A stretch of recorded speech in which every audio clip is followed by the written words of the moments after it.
never been.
Welcome, ladies and gentlemen. It is myself, Spooks, of course, joined by the fabulous MachtFISCH. Today, we have a very special thing on the lineup right now. We have the DSQ once open for the Asian scene. And Macht, I will ask you right now, how are you doing, buddy?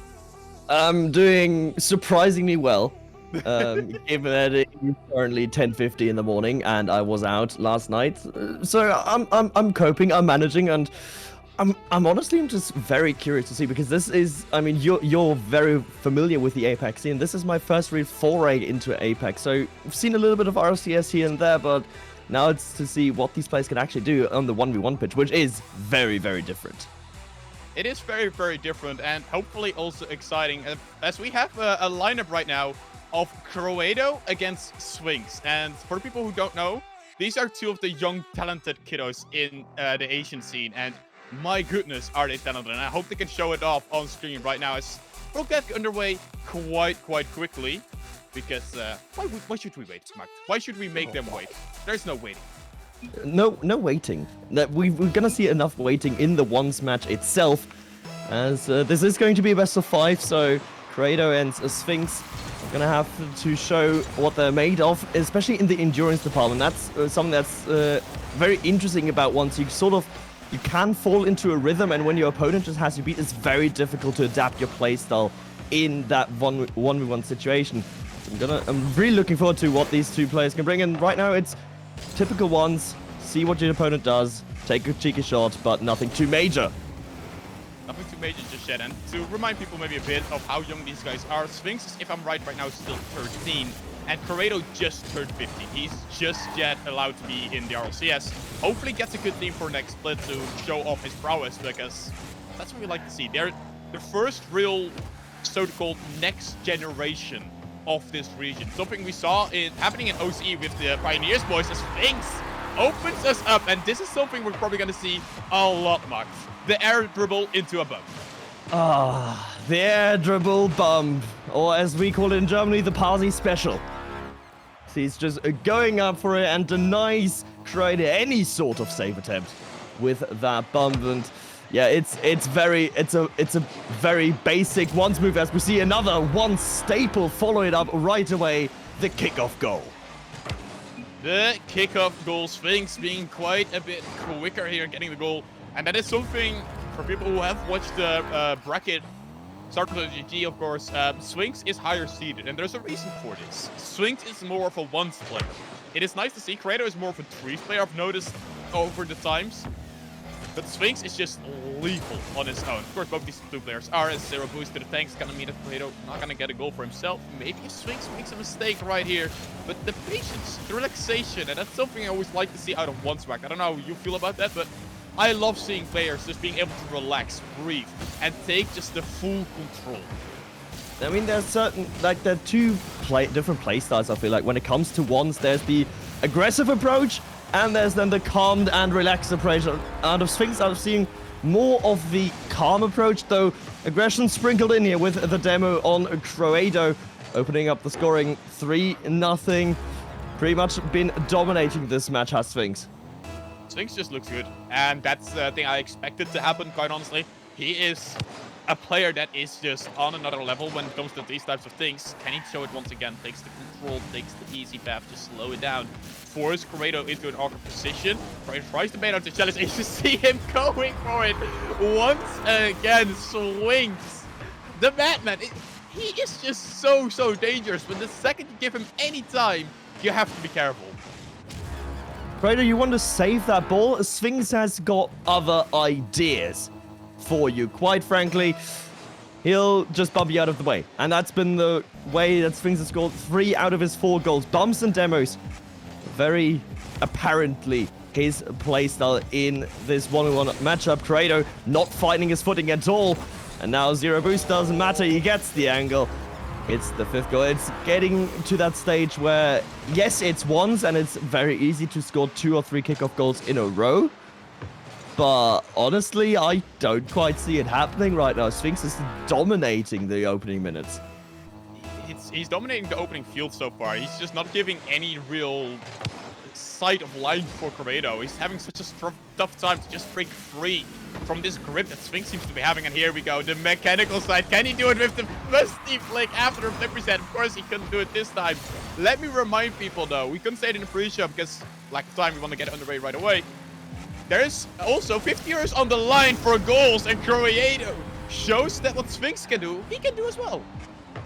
Anything you can do, I can do, well, not better, but to an equally good standard, I would say, from Corrado, who, of course, let's also not forget, is playing out of Japan, so does have the ping disadvantage. It's almost like MENA versus EU sort of ping that we're seeing. So Corrado has to play a bit more aggressively. I don't think the sitting back will be an option for him. He has to challenge confidently and challenge quickly, although that is proving to be very difficult. Sphinx tries to bully his way through, and bully his way through he does.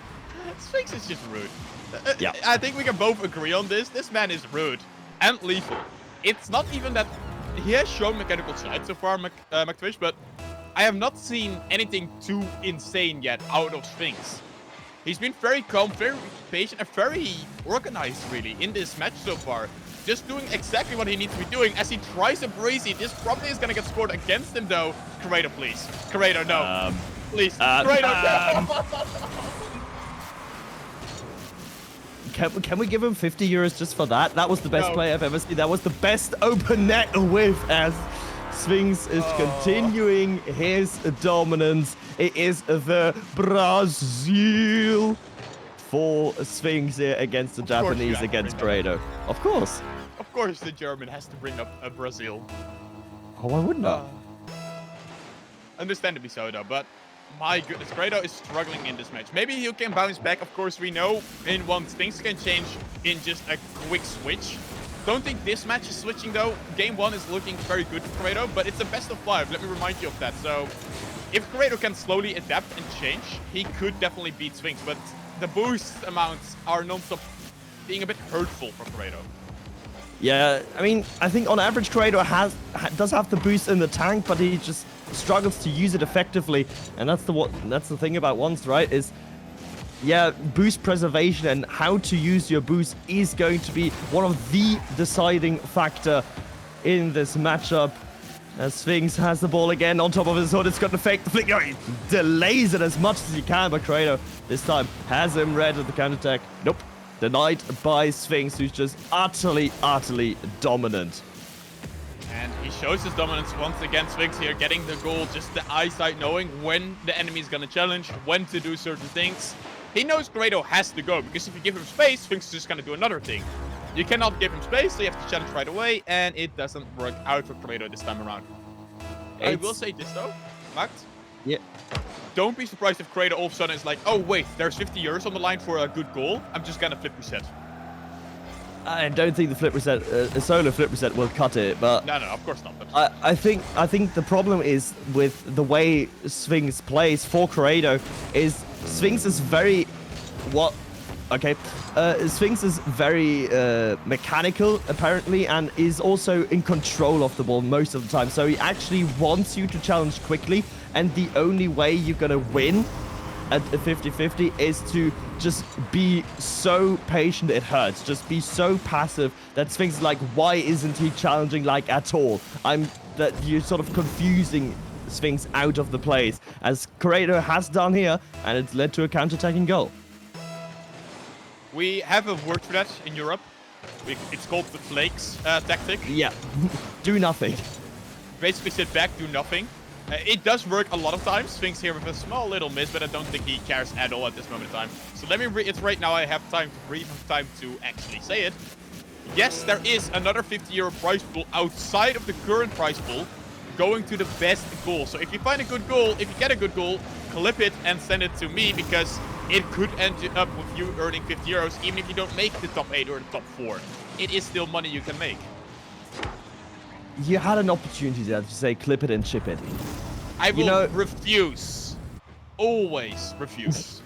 You had the opportunity there. It was even on topic, as it would have been a quite long journey for the message to come from Asia over to Europe. No. Winnable? Winnable. 17 seconds. Come back. If it was Winnable. half a minute, mate, I'd be with you. But on Winnable? 17 seconds, nah, this ain't winnable. Oh, nah. But go on, Mark. Go on with what you want to say. Yeah, I mean, the pun was there. You should have taken it. But on I want to revisit a point that I made earlier, and that is about the different approaches that you can have when playing ones, right? There's the aggressive mechanical approach, the quote-unquote Arab approach, who are very mechanical, very quick players that are difficult to play against, and there's the very laid-back, the Flakes approach, to just sit back, be a god on defense, farm about 15 saves per game, and then just counter-attack into an open net every single time. And I feel like we've got the two different approaches here on display, with Sphinx sort of favoring that mechanical approach and that play fast, put a lot of pressure on the opponent, and Creator favoring that more laid-back approach. Yeah, I mean, it's a difference of style, and I think over time in recent times, I don't know how much once you watch yourself, Mac, but I think we've seen that the more aggressive style, the more in control style, has definitely been taking over, especially in Europe. Look at for example, at Zen. Yeah, who I was is about to a say master at that. Just taking control, getting the ball underway, and doing whatever he wants with it, really. And I wouldn't say I get the same feeling fully from Sphinx, but I do get the feeling right now against Creator that Sphinx likes to dominate, likes to take control, and is playing a bit like how Zen is playing in Europe, where it's just, you have to guess which one of his mechanics is he using. Yeah, and that sort of guesswork can catch people off guard, right? That sort of guesswork is where Creator has been struggling in the opening 2 minutes especially, but evidently he's found a way back into the game. He found a way back into this series. Let's not forget, this has only been game 1. It feels like the series has been gone forever, but no, that's just because it wants, and once moves like a slog. It is just game 1, of course, tons of goals getting scored. Maybe a slight update for people to get some know-how about what's going on further in this series, as Creator is trying to get the open net. Doesn't get it this time, probably low boost, probably didn't trust it fully. We have seen Repoopy get into the top 8. Risk and Asphyx are both playing each other right now in the top 8 as well. Of course, we see this match. This is also, again, the top 8. And then Fox and Hero are also playing one another as Sphinx. He does it again. Can this man be stopped? Look at that from the backwards. Goes down. Bo goes to get the boom. Marked. I think we've got a winner. I think we may have a winner, to be honest. What? I mean, Creator in the in-game chat, I hope that can't be seen, but Creator in the in-game chat is like, what have I just witnessed? And I think both of us are in the same boat. What did we just witness? A backwards wave dash on the ceiling to keep your flip, to go down into a pogo, to then air dribble bump your opponent.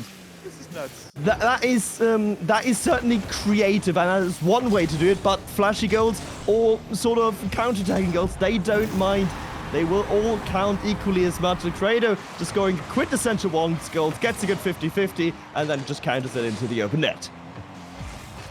I mean, I'm just still taken aback by the goal from Sphinx, Mark. My goodness. I mean, of course, Creator's goal is there. He's finally hitting the open net, the thing he's been struggling with this entire match. Actually hitting the open net is a good thing to get underway, as Sphinx wants to do the breeze. He can't get it and does need the goal open. Are we going to see another Creator open net goal, or is he going to miss it once again? He does get it this time around and takes the lead. That was bloody close though. That first touch almost went awry a little bit too much, but he kept it close enough to re-accelerate the ball and takes the lead for the first time, as you say. Well, we have seen the great goal out of Sphinx, and we see a thing that very rarely happens, a kickoff missed flip. There's also another name for this one in Europe. It is one that's a bit forgotten now, but I'm curious, do you know what I'm talking about, Matt? I have absolutely no clue. The Ronicky kickoff. What is Sphinx doing? I have no idea. Oh no. Oh no. Oh no. Oh no. Luckily, okay. They can't see it. They can still see chat right now, so luckily they can see what is going on with Sphinx. Sphinx's controller has died. Sadly enough, I do not have mod power, so it's up to Creator's mercy to allow this to go on. If he doesn't... it seems like Credo is going to be very sportsmanlike, and it's just gonna park right next to Sphinx. So all of my stats that I'm gonna be writing down for this match are now completely useless. But yeah, Credo is, I mean, he's taking it in stride. Sphinx, does he change to KBM? I'm not sure. I think he's probably getting some type of charger for his controller. Or of that. course, to remind people, if Sphinx doesn't come back in time, what's going to happen is this game's going to be technical, a forfeit win for Credo. That way we move on, and there is no real problem in between these guys. That's the fairest way to do this. That's the fairest way to go on with this. For now, we can move back to the caster screen. Our beautiful broadcaster can bring us back, give our beautiful smug faces of me and Macht on here, so we can talk a bit more smack. I mean, that's I wouldn't say beautiful. Carved out of marble is my preferred way of describing the appearances of casters on a camera. But no, I don't know where I wanted to go with this. Typical Mark doesn't know where he wants to go, so he decides to go the most horrible way. Oh my goodness. But yeah, we're still waiting on whatever Sphinx can do. I'm gonna assume he's probably getting a cable just to get back into this. But we did notice one tiny thing though, and I'm now curious if it happened because of the controller issue, or if it just happened in general, where we saw Sphinx actually losing kickoff, losing the 50s, and then 3-1 was good. And we're going to go to the next game. This one is a forfeit win for Credo. So we're just going to let time run out in the game. That's fine. But it's going to be a technical forfeit win for Credo. And we're going to see how game number 3 is going to go in the way, Macht. Yeah, that's going to take a back seat. And it's interesting what you say is that Credo has adapted to Sphinx's mechanical menace. And it's sort of the thing that we've been saying is he has to go to that full-on flakes approach. He has to go to that full-on wait out the opponent, let the opponent cook, but then just spit in his soup. I'm never letting you near my food again. I just want you to know that I'm never letting you anywhere near my food. Why? You're spitting at things. That's one thing. I mean... Okay, yeah, fair. No, I'm not. Credo is. I do want to say, though, for people who are wondering what has happened in this entire tournament so far, the biggest thing to say is probably that Kevin sadly couldn't make it. So that's also why Credo maybe has gotten into the spot, because Kevin DQ'd. Kevin was the 7th seed against Credo being 10th seed. So on paper, Kevin should have won that, and we maybe would have seen here happening that Sphinx would have played against Kevin. Yeah. And then we would have gotten a Bismillah flick probably from Kevin. Yeah, but the thing is, with how I see Credo playing at the same, it's definitely not a gimme win for him against Credo. Oh no, I think, especially in the round prior, it would have been a best of 3, so it's very difficult to say. In the best of 3, anything can happen. You can run away and you can just get 2 wins. That just maybe seeding didn't intend, but also 7th seed against 10th seed. That's sort of the territory where you go to a game 3 and then it's about that one game. And as we know, in 1s, it's even more so than in 3s. In 1s, it's literally you just have a bad minute and you're done for. I will give a small shout out though to the player that Credo actually played before meeting Sphinx, and that was Harry Lomain. Why? Because it's a Hong Kong player. They're normally not allowed to play in RLCS. This is, of course, not RLCS, so they're allowed to play in here. They actually took him to game 3. They took and they actually won game 1 handedly, from what I can see. Absolutely, Harry Lomain just absolutely destroyed game 1. But that is similar to what we saw with Sphinx.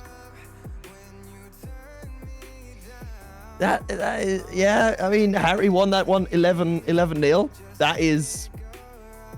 It seems like Credo likes to take these game 1s off. I think that's a way to phrase it. But Sphinx, yeah, against Norris, 11-5 for him as well. So it's sort of those blow, but that's ones, right? Those blowout wins where you don't necessarily do any mistakes, but your opponent just scores goals just whenever he wants and however he wants. I think that's just very ones. It is very once, of course, for people who are not familiar. We're just giving Sphinx a bit more time to get back into this game, because I don't want to forfeit him out of this tournament. I am talking to Credo. Credo is also saying that he doesn't want to see a forfeit loss at this stage, because it's just not any fun for either one of these two players. They like to play against each other. He even says this in DMs. He's like, I want to play once against Sphinx. That is how much these guys just like playing, and they want to play against one another in a stage like this that brings a bit more pressure to it all. Because, of course, a lot of these players, especially in top 8, have played each other plenty of times in the Asian servers. It is just that they're not now playing under pressure. I mean, yeah, the pressure is not necessarily from us being in the lobby, but the pressure is from the fact that first place gets 225 euros. And that is in whatever currency that's going to be the winner from, like in Indonesia or in, if it's Credo in Japanese yen or something. That's a lot of money. Mm-hmm. That's going to be a lot of money for them. So they sort of do have that pressure to be like, oh, this is actually now, like, this is a thing outside of RSS that they can take seriously. As I just got information from Credo, Sphinx is gonna need a couple more minutes. We're gonna go to a quick break. Don't go anywhere though, because as we get back in a couple of minutes, we'll see this match continue.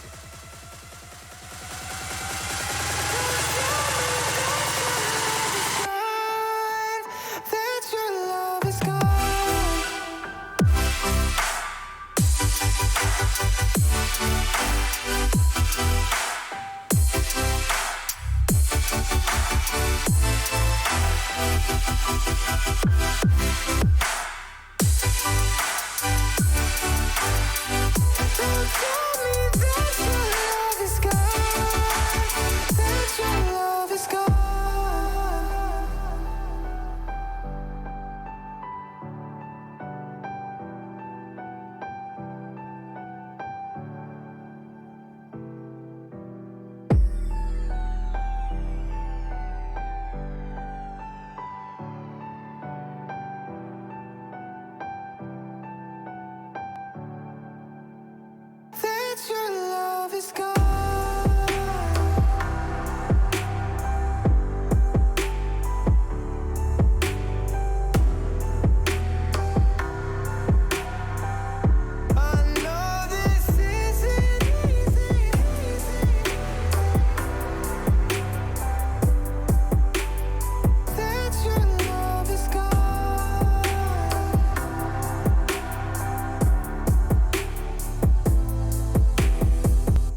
welcome back, ladies and gentlemen. We're already here. Look at this. Look at this. How nice. Game number 3. Of course, Sphinx is now returning.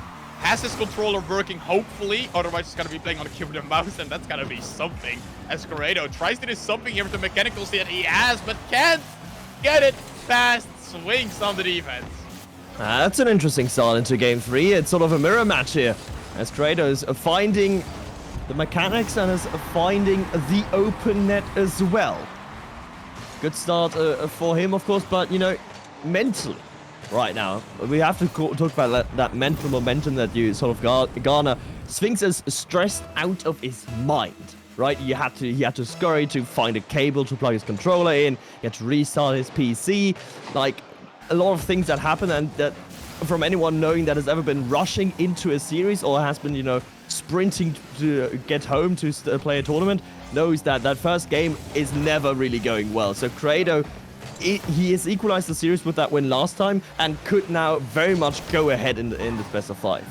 This definitely could be the push he needed to get over Sphinx and, importantly, get into the prize money. Of course, the top 4 will earn some of the prize money of the 550 prize pool we have. First place gets 50%, second place gets 30%, and third and fourth both get 10% each. That is still a nice amount of money to get into your bank account, and that doesn't remove themselves from the chance to get 50 euros from getting the best goal of the tournament. And that 50 euros extra for best goal of the tournament, that could be interesting. So if first place actually gets scores the best goal, then, you know, you get 225 for being first and another 50 euros for just that very beautiful or awkward or weird or whatever goal that was happening in your series. But right now, Sphinx not able to find any goals. No. As I say that, he does, of course, find the goal. Reverse castle curse? Kinda, in a sense. I mean, this was just slowly bouncing on past the defenders there. And, I mean, it's a deserved goal for Sphinx, getting us back tied up. And this is such a difference from game 1, though, from both these two players, as this one may roll on in the kickoff. Sphinx looked so good on these at the start, and now it just falls away. Oh, delayed kicker from Corrado. You cheeky bugger, you. Delays the kickoff to get a clean 50 win over Sphinx, who didn't clock that Corrado did slow down. This time, though, no such shenanigans on the kickoff. Corrado does have his lead back, however, and is now racing down that right flank, but Sphinx has control. Sphinx drops the ball on down. It's on to Corrado. It's not in the position you want it to be in. Sphinx does take control here, gets insta 50 by Corrado, and maybe the change has come from Corrado understanding, hey, I need to be playing a bit quicker, as Sphinx is just not expecting it at this moment. So this is a goal that shouldn't have happened in any realm. Ball of a boost. That's all I'm gonna say, because if you ever need a reason, if you ever think that getting boost first is better, look at that goal and think better of it. Never should you go boost over ball, especially not in once when your opponent has a clear shooting opportunity. Sphinx. Good control here. Look for that bump that has worked so well in game 1. It's not working right now. It's Corrado. Has the control, has the flick, but the flick's a bit too wide. Not anything too dangerous. Sphinx just gotta relax, but low boost in the tank. A fair amount of low boost. And that's gonna be dangerous, especially now with Corrado almost getting the hit. Sphinx finds the recovery and gets back onto it. He gets the recovery, but Corrado is very capable just lurking in the infield. Sphinx with that air dribble will not reach anything, just gets the ball out of his own half, and the control that looked so immaculate that Sphinx was able to produce in game 1 sort of looks like he's lost it as Corrado gets to that shot somehow with the pre-flip. It's lacking boost now. Sphinx is 81 on the wall, Corrado low in his 20s. And he will not be able to keep the ball out with that limited amount of resources at his disposal. Sphinx moves back within 1. Back within 1, and what a way to do it. Getting the Doomsday dish. Do we still call it that, Macht? Do we still call it the Doomsday dish? I still call it that. I mean, it makes sense, especially with the Asian scene. Of course, Arceus X, I believe it was where Doomsday still played. which was a nice thing to see, to get him bouncing back into the game. But maybe we can see a bounce back from Sphinx, getting back into this game himself, tries to get it past Grado, but not fruitful this time around.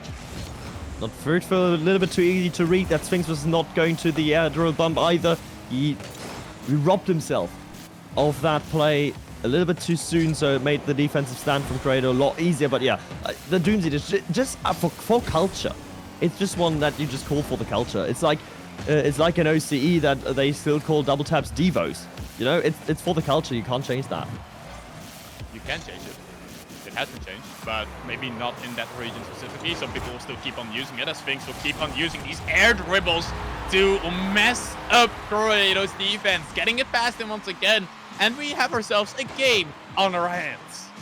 It was ourselves a game, but twice now it's been not the most dangerous shot from Sphinx, but Grado just not necessarily faltering on defense, but struggling to find good defensive touches into his own corner or away from the awaiting Sphinx, where his flips have sort of been going anti-momentum, and that just leaves the ball to drop dead right in front of your net. Sphinx been able to punish that one severely as he tries to go underneath, but the 50 will be won by Grado. This time he finds the 50 he craved. As something fell with me, IRL, the lead from Grado fell. What fell? Spooks, what fell? Well, basically, I have this little nice thing that is in my headset, so I can do all the weird, funny sounds and stuff like that. And it is stuck to a cable that is stuck to my headset. I accidentally hit the cable, and it fell. And my headset fell. Unlucky. Very unlucky. As is this passage of play here for Grado, because I still feel like he played a more solid game than Sphinx did. The problem is, yeah, his defense just let him down. That's why he's currently, well, being beaten, or is on the verge of being beaten. Now Sphinx is just running out the clock. 10 seconds. He doesn't really need to go for another goal. He doesn't need to give possession back to Grado. Counterattack could be looming here, but Sphinx has got everything under control. Patience, relaxation, and the seconds keep on ticking down, and we have ourselves 2-1 lead from Sphinx. Sphinx now on match point. Win this, and he's on to the top 4 into the prize pool. And, well, we've seen the goal already happening from Sphinx. He's probably already in the contention for making the 50 euros from the best goal of the tournament. Because, let's be honest, that one goal he had, nuts. The backside wave wall dash, or ceiling dash? What do you call it? Ceiling dash. It is nuts. Yeah, I mean, that's a backward ceiling dash into a pogo. And a bump.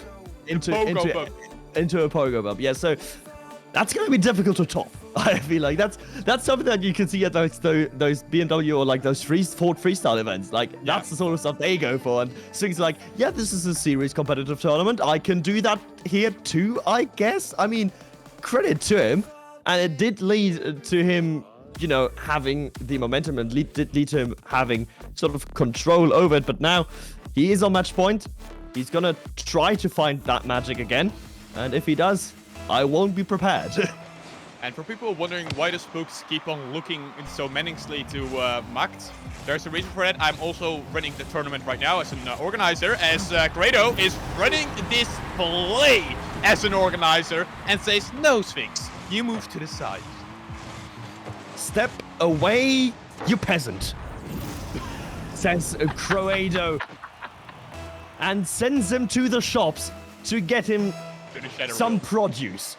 We've seen a Roniki. And we've seen an open net miss, thank God. I know a way for both these two players to improve in once.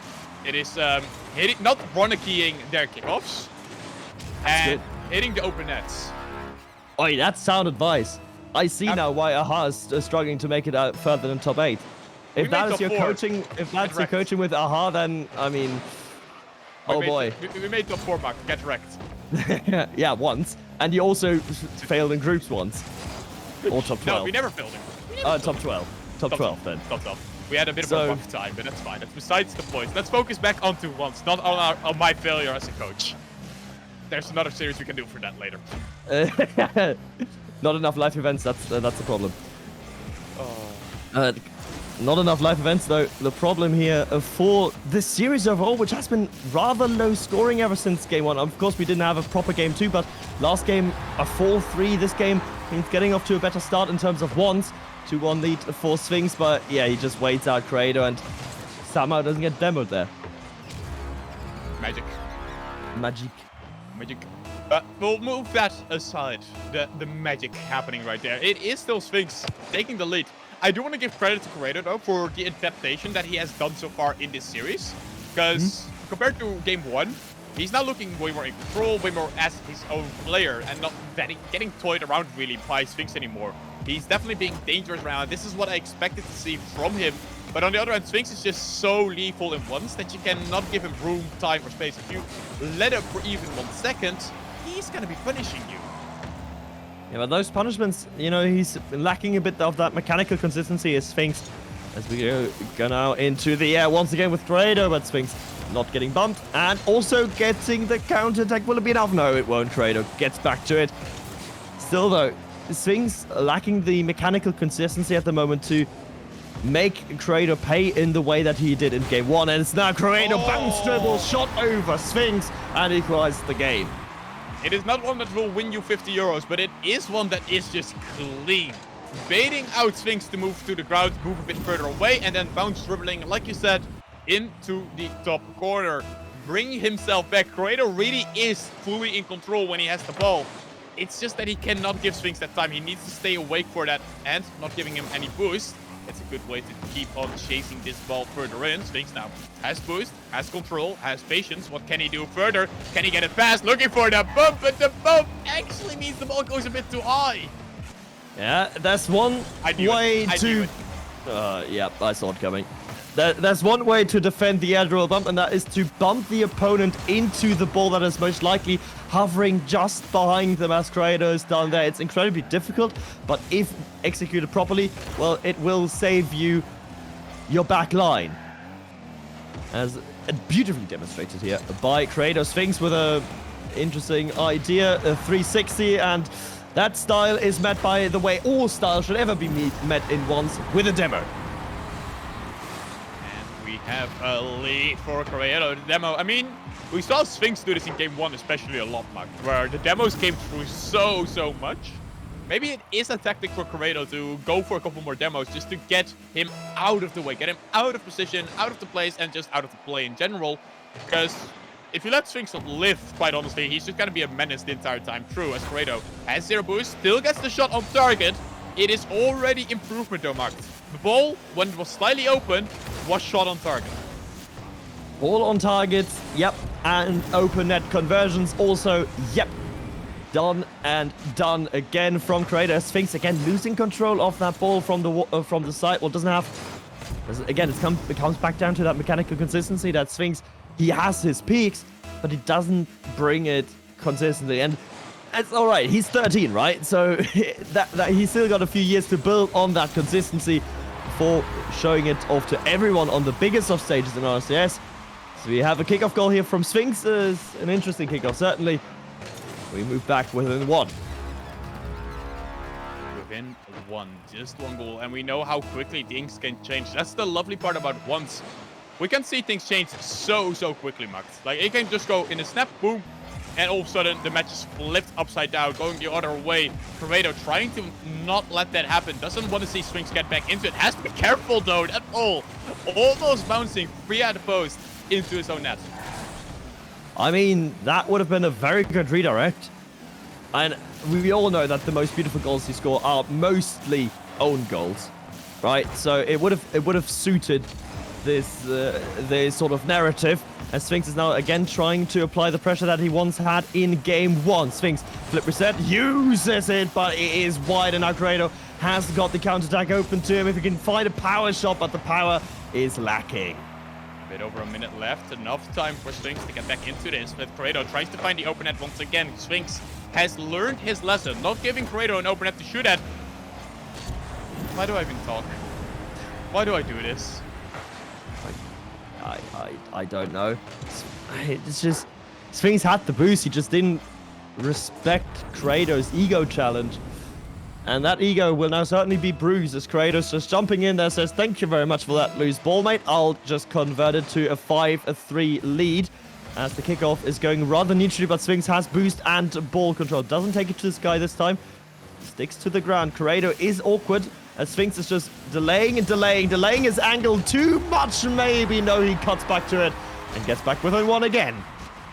He keeps on bringing himself back, but he needs to get fully back, fully into this game. Of course, a beautiful fake, forcing out Corrado to just jump. Trying to predict what Sphinx is doing, that's the lethal part. Also, Semi, I see you there. You stay quiet, Semi. I've seen you play. Buddy. Of course, people who don't know, Semi's the manager for Hub. We've seen him play. You don't want to watch him play. You'll probably want to bleach your eyes out. That should say enough. And what should also say enough is this is an open net for Sphinx, and he gets the goal, gets back into this game. 5-5. Mark, we have ourselves another good game. 5-5, and let's not forget, this is match point for Sphinx, and yet again, Corrado has had a lead, and it sort of crumbled away right underneath him. So this kickoff is going to be very important. Sphinx forces it to the outside again, ball and boost control acquired. Corrado very close to challenges it immediately, and does get back, gets the bump. So Sphinx will have to try again, no bump from either. Corrado now with ball control. Look, vacation actually gonna go low, go for the low 50. He gets it past Sphinx and the brains on this man. And this is what I meant to say as well in the beginning. You see this as well. Sphinx is 100% the more mechanical player out of these two, but Corrado is so game smart already. You can tell it right there in these types of moments where he knows he has control, he knows he's baiting it out, and then slows it down, drops it down, and gets the low 50. Could maybe get even another goal right here to reestablish his lead. Goes low, doesn't go for the second chance. No second chance, but he's got ball control. He can just easily run out the clock. It's Sphinx that needs to be chasing this play. He's evading the demo once, he's evading the demo twice. The ego challenge, though, coming out of Corrado to just burn time. His mission now is just to stay present in the play and chase everything out of this play. Sphinx gets it onto his own backboard, but will need the bounce. The bounce does favor him. Trader, though, close enough. Tries to kill it. Does kill it. Spooks, we have a game 5. Oh boy, a game 5. And this must feel nice for Corrado as well. No other shenanigans happening here. He genuinely, on his own merit, took this game into his own hands. And that is nice. Of course, he did get game 2 a bit of a gift, I would say. He was leading. He was being the one that was more dominant in that game. But he did get the forfeit win there. Now he took everything in his own hands and took this game by himself. Yeah, this game really properly taken by Corrado. And I'm just going to have an update on the bracket for you as we have our first player into the semi-finals. It is Risk taking a 3-0 victory over Asphyx. So Risk already the first player into the money, and he will be joined after a mere one more game by Corrado or Sphinx. So, Spooks, who's going to do it? The very young prodigy or the young prodigy? My bets are still Sphinx, though. I think Sphinx is going to probably be a bit more lethal. I think the nerfs are going to be on, though, for both these two players. Because, I mean, that is just simply how it is. Nerfs are going to be here, going to play a big, big part in winning it. Because, of course, game 5, I had to change it to Champions Field. We'll get underway in the nice bright light, or well, dark light in this case, of Champions Field. It has to be Champions Field. There's absolutely no way where it can't be Champions Field for the cider match, and if the pressure wasn't on before, well, it certainly is now. That map bridge just brings something special, as is a Sphinx with an easy pop over the defender. 10 seconds in, 1-0 lead. And Sphinx just patient, relaxed, and it's a goal that you probably could have expected to happen, quite honestly. Corrado not in the best of positions right there. Had to react quickly, couldn't react quick enough, and that is the 1-0 lead going to Sphinx, and it could very well be a 2-0 lead as this ball is in a dangerous position for Corrado. Is he quick enough? Does he have the ball? He does get the ball, and he gets the boost. That is the important part. He gets both. He can still reestablish everything if he is careful, though, because Corrado gets a shot at target. I actually expected Sphinx to win there. As Sphinx just slightly too far away again. It's when he doesn't have that optimal first touch. He's scrambling and he's struggling to retake control of the ball in the end. I think Creator just knows that by now and is just willing to not challenge him up high, just waiting for the ball to land and waiting for the ball to come to him. But as I say that, I'm in so much pain. On a scale from 1 to pain, how much pain are you in, Spooks? Yes. Okay, good. Same. So are you, right? Yeah. That could have been so important, and that's... I would call it a tiny bit of nerves. Of course, we saw it happening in the other games as well, but it definitely is a bit of nerves playing a role right now. Knowing that you have to be careful right there as he tries it once again. But Sphinx has learned. He has learned from this that he knows Creator likes to go for those low 50s. This time around, tries to get it around him. Doesn't get the control though. Does get the boost. Can Creator do something with this? Has enough boost in the tank, but gets the 50. Fast one. This is open. Can he be quick enough? Yes, he is. And Creator gets the lead. And guess what? Another low 50-50, or as the European university scene would call it, a Mate special.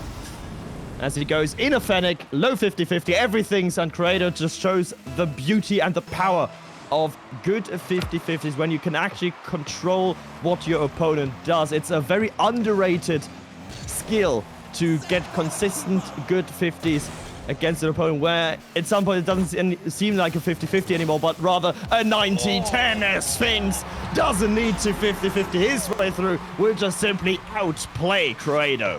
The beautiful side of this is that Jam already said, like, give Sphinx space, and he's gonna set up a dribble, and you're basically done. Yeah. He basically has 100% conversion rate, and he is proven right here. I think the only time Sphinx hasn't converted a dribble is when he missed the open net. Yeah, that is true. As I'm again, though, surprised and taken aback by Creator's 50-50s. Kickoff, I mean, it is just part of that once game, right? You have to know how to 50. You have to, on kickoff, it's almost, it doesn't matter what you do. It only matters that you watch what your opponent does. Kickoff is autopilot. So only look at your opponent, only look what he's going to try, and then just try to counter that one.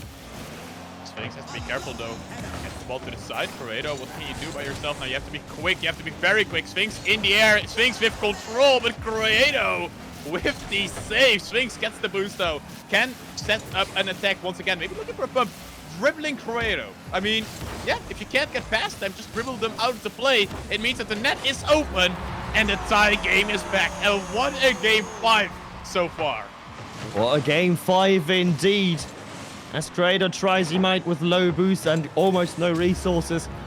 Struggles to get a good 50-50 in the infield, and yeah, Sphinx just had enough for the recovery and enough boost to make it work for him. Right now, though, interesting statistic that I'm seeing on my second monitor is that field domination. So the percentage amount of time that the ball has spent in each half, it's currently 75% in favor of Sphinx. So the ball 75% of the time has been in the orange half, and it will be for the 4th time this game be in the orange net as well.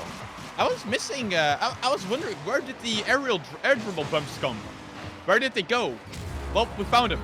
Back there, in the back of the net, once again, ending up for a goal for Sphinx. And I'm not surprised by that statistic, because it has gone in line with what we've seen and expected so far from these two players, where Creator is a bit more controlled, calm, and trying to sit back a bit further, whereas Sphinx wants to be aggressive in your face, non-stop on top of things. So it makes sense that Sphinx has more of the field domination, so to say.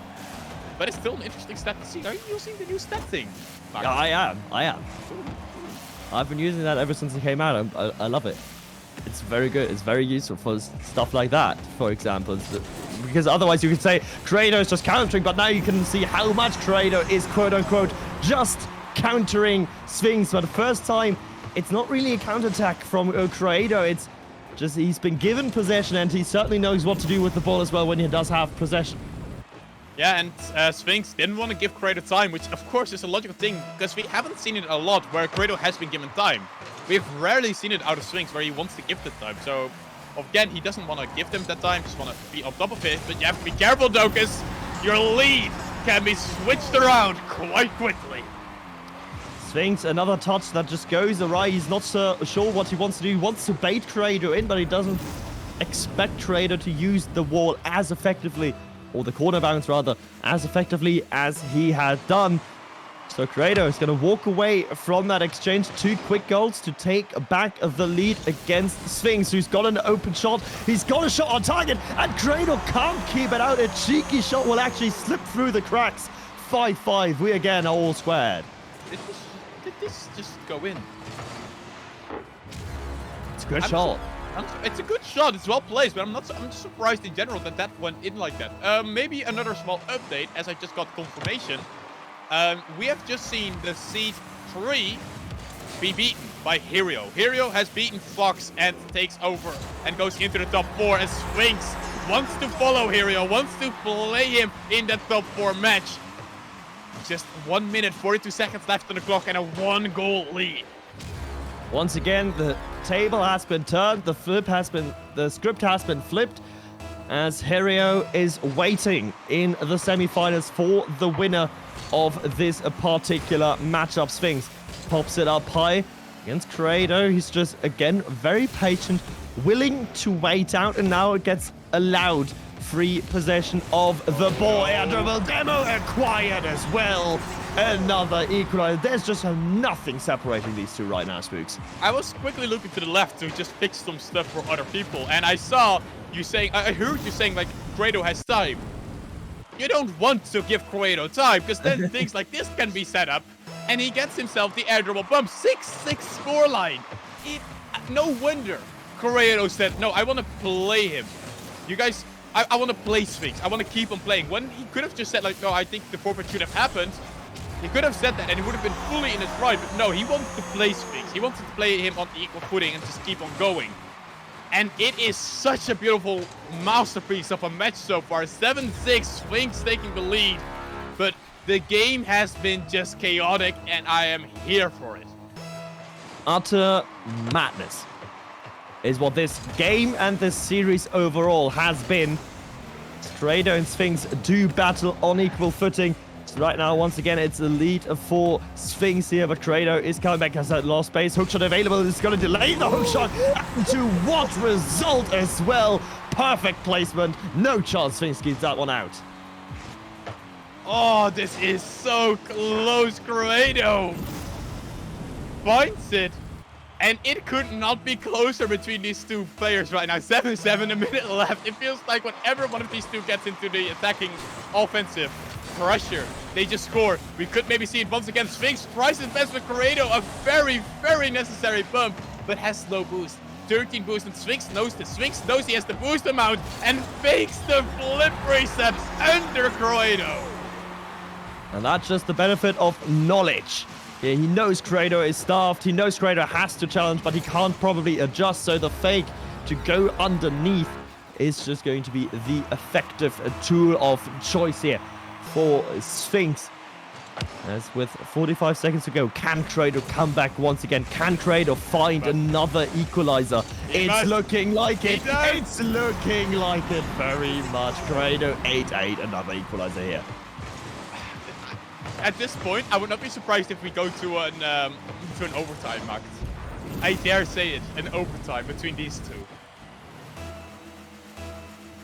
Would only be fitting, right? Would only be fitting, right? Would be very fitting.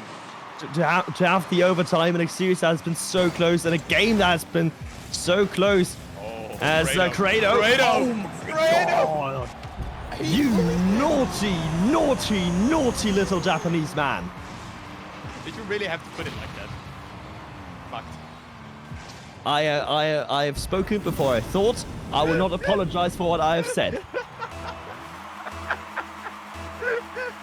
We move on from things. 8-9. Sphinx now has to come back against Credo. It's a kickoff that favors Credo, but Sphinx still gets a good touch out of it. An annoying touch with 19 boost. What can you do, Credo? Can you get another one? No, not this time around, but takes the boost. He can buy time for himself, something that Credo is very good at. He can get ourselves another upset. Sphinx, low boost in the tank. No time on the clock. What can you do? He has the control. Does he have the flick? Goes for the flick, but no speed. And all the seconds keep on ticking down. Credo drops it on down. Game 5, won by Credo. The upset has happened. It is the upset for the Japanese player. who couldn't play this split in RCS because of exams. So honestly, if you can say that sort of level of maturity from here on the 1 split, I'm just very interested of what he'll bring on the 3 split. He gets the win over Sphinx, and in a battle of game styles, I think it still shows that the old approach, the Flakes approach, is still worthwhile. It definitely is worthwhile, but my goodness, what did they give us a match to enjoy? Corrado and Sphinx, applause to both of you, because my goodness, what a series to watch, what a series to enjoy for ourselves. Before we go to a break, Mac, I do want to give one more shout out over to the DSQ, our title sponsors for the APAC Open, and of course to the community, because let me remind you, the 550 prize pool and the €50 prize for the best goal of the tournament are sponsored by the community. Let that remind you, it is sponsored by the community, run, of course, by myself. I am part of the community, run by the community. A wonderful thing to have right here.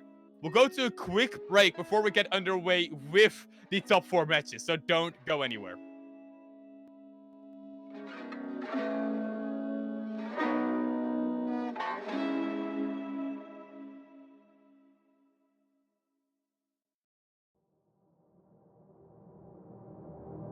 We stand and watch the world go up in flames. We fight for love until we die in vain. When the sky is getting dark and we're broken in our hearts, when we build our own demise, from the ashes we will rise. When the world is falling down, will you be my solid ground? When the world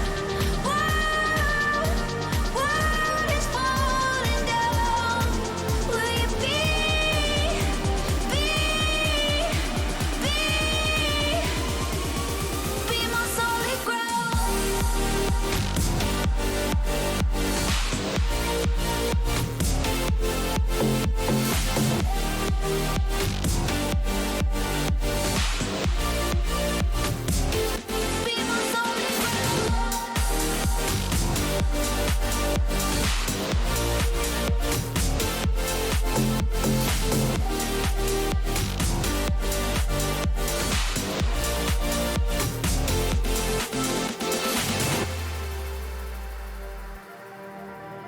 We look off the edge till the waves come crashing in, and we say our goodbyes to the tides that might have been. When the sky is getting dark and we're broken in our hearts, when we build our own demise, from the ashes we will rise. When the world is falling down, will you be my solid ground? When the world is falling down, will you be my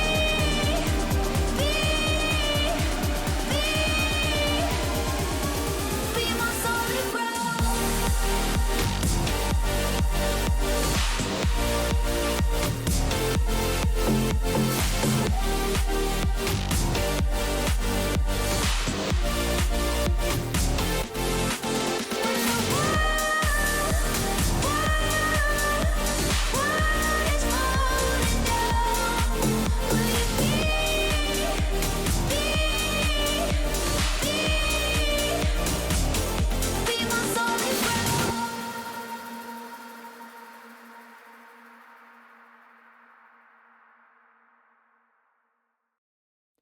You know I make you feel good, and don't you wanna feel good, good, good? Sometimes I wish that we could go back before you got hurt. When before I was scared, now I'm feeling prepared. Don't you wanna feel good? Don't you wanna feel good? When you say you were leaving, I thought that you meant it. I played the victim, you start as indifferent. Hindsight comes standard with rose-colored lenses. Hate to admit it, you're better off. Now you're too afraid to look, too scared to miss it. We're night and day, solar eclipses. Too afraid to look, too scared to miss it. We're night and day, solar eclipses.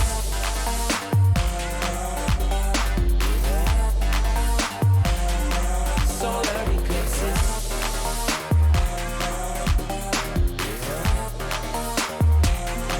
Solar eclipses. Caught up in your gravity, always end up lost in your rank.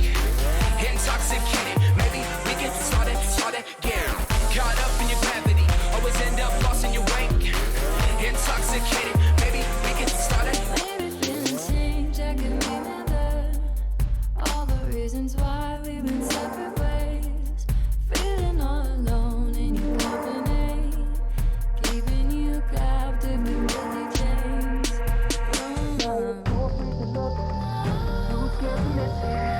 We're night and day, solar eclipses. Too afraid to look, too scared to miss it. We're night and day, solar eclipses.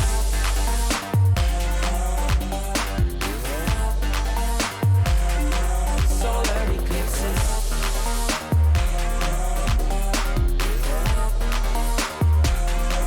Solar eclipses. Caught up in your gravity, always end up lost in your rank.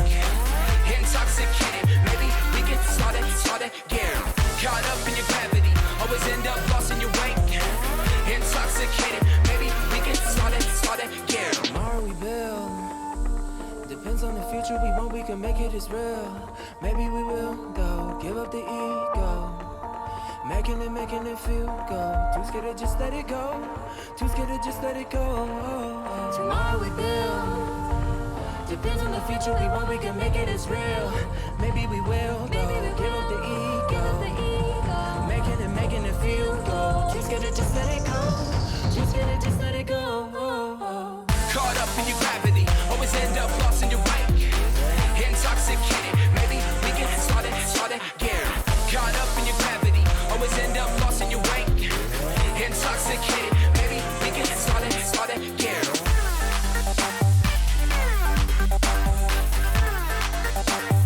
We can start again.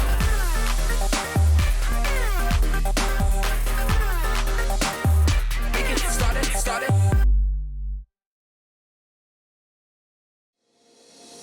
Every touch, every breath, everything that I lost is with you when you live and I'm alone. There's no happiness when I see empty stairs. And I'm sitting here without you once again.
Loving the cold, smoking rolls, see your fingers shake.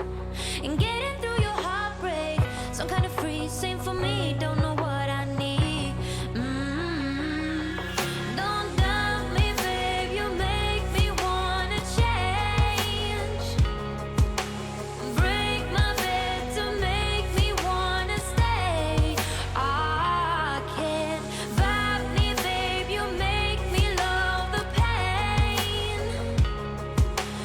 Break my bed to make me wanna stay. I can't. When you say it like that, got me falling right back, when you say it like that, let me fuck you right back, got me falling right back.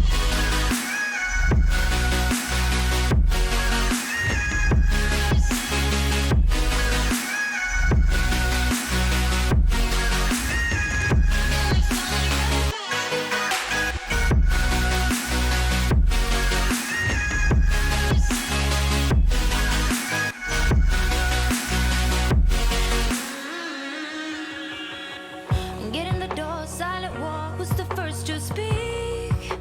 Speaking like a real freak, voice in my head, in my bed, filled with you instead. Taking your time, work my mind, and I'll play with you. And play pretend it's all true.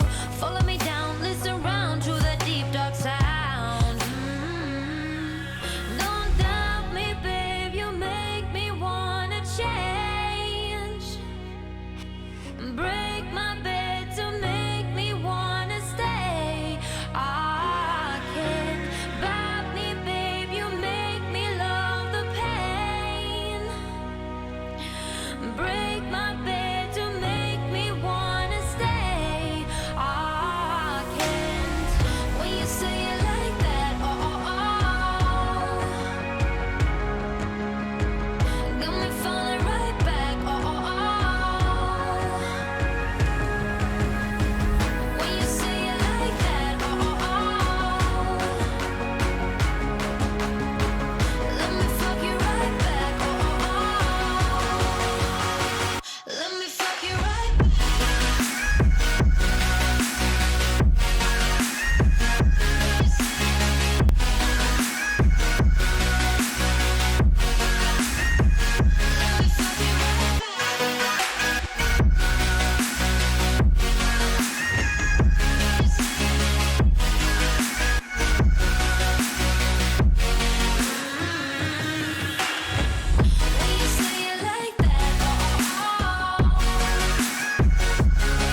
welcome back, ladies and gentlemen. We just saw a Game 5 banger happening between Sphinx and Kraid. I just want to give another shout out to those two, because my goodness, they played insanely well. I want to also give another shout out to the DSQ esports team sponsoring the APAC Once Open.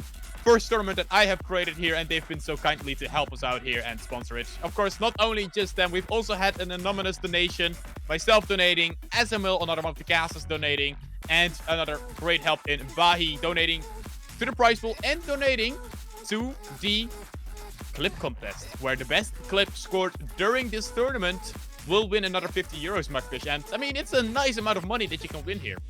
Yeah, it's definitely it's not too shabby, is it? The 50 euros for the best goal is also like a nice little thing, and that's gonna be interesting. We've heard rumors of a quadruple flip reset being scored, so that might that might rival the backward ceiling wave dash thing Sphinx has pulled off. So everything to play for as well in that. But as we talk about money, we are now in the money spots. 550 euros was the prize pool here in this for this entire tournament.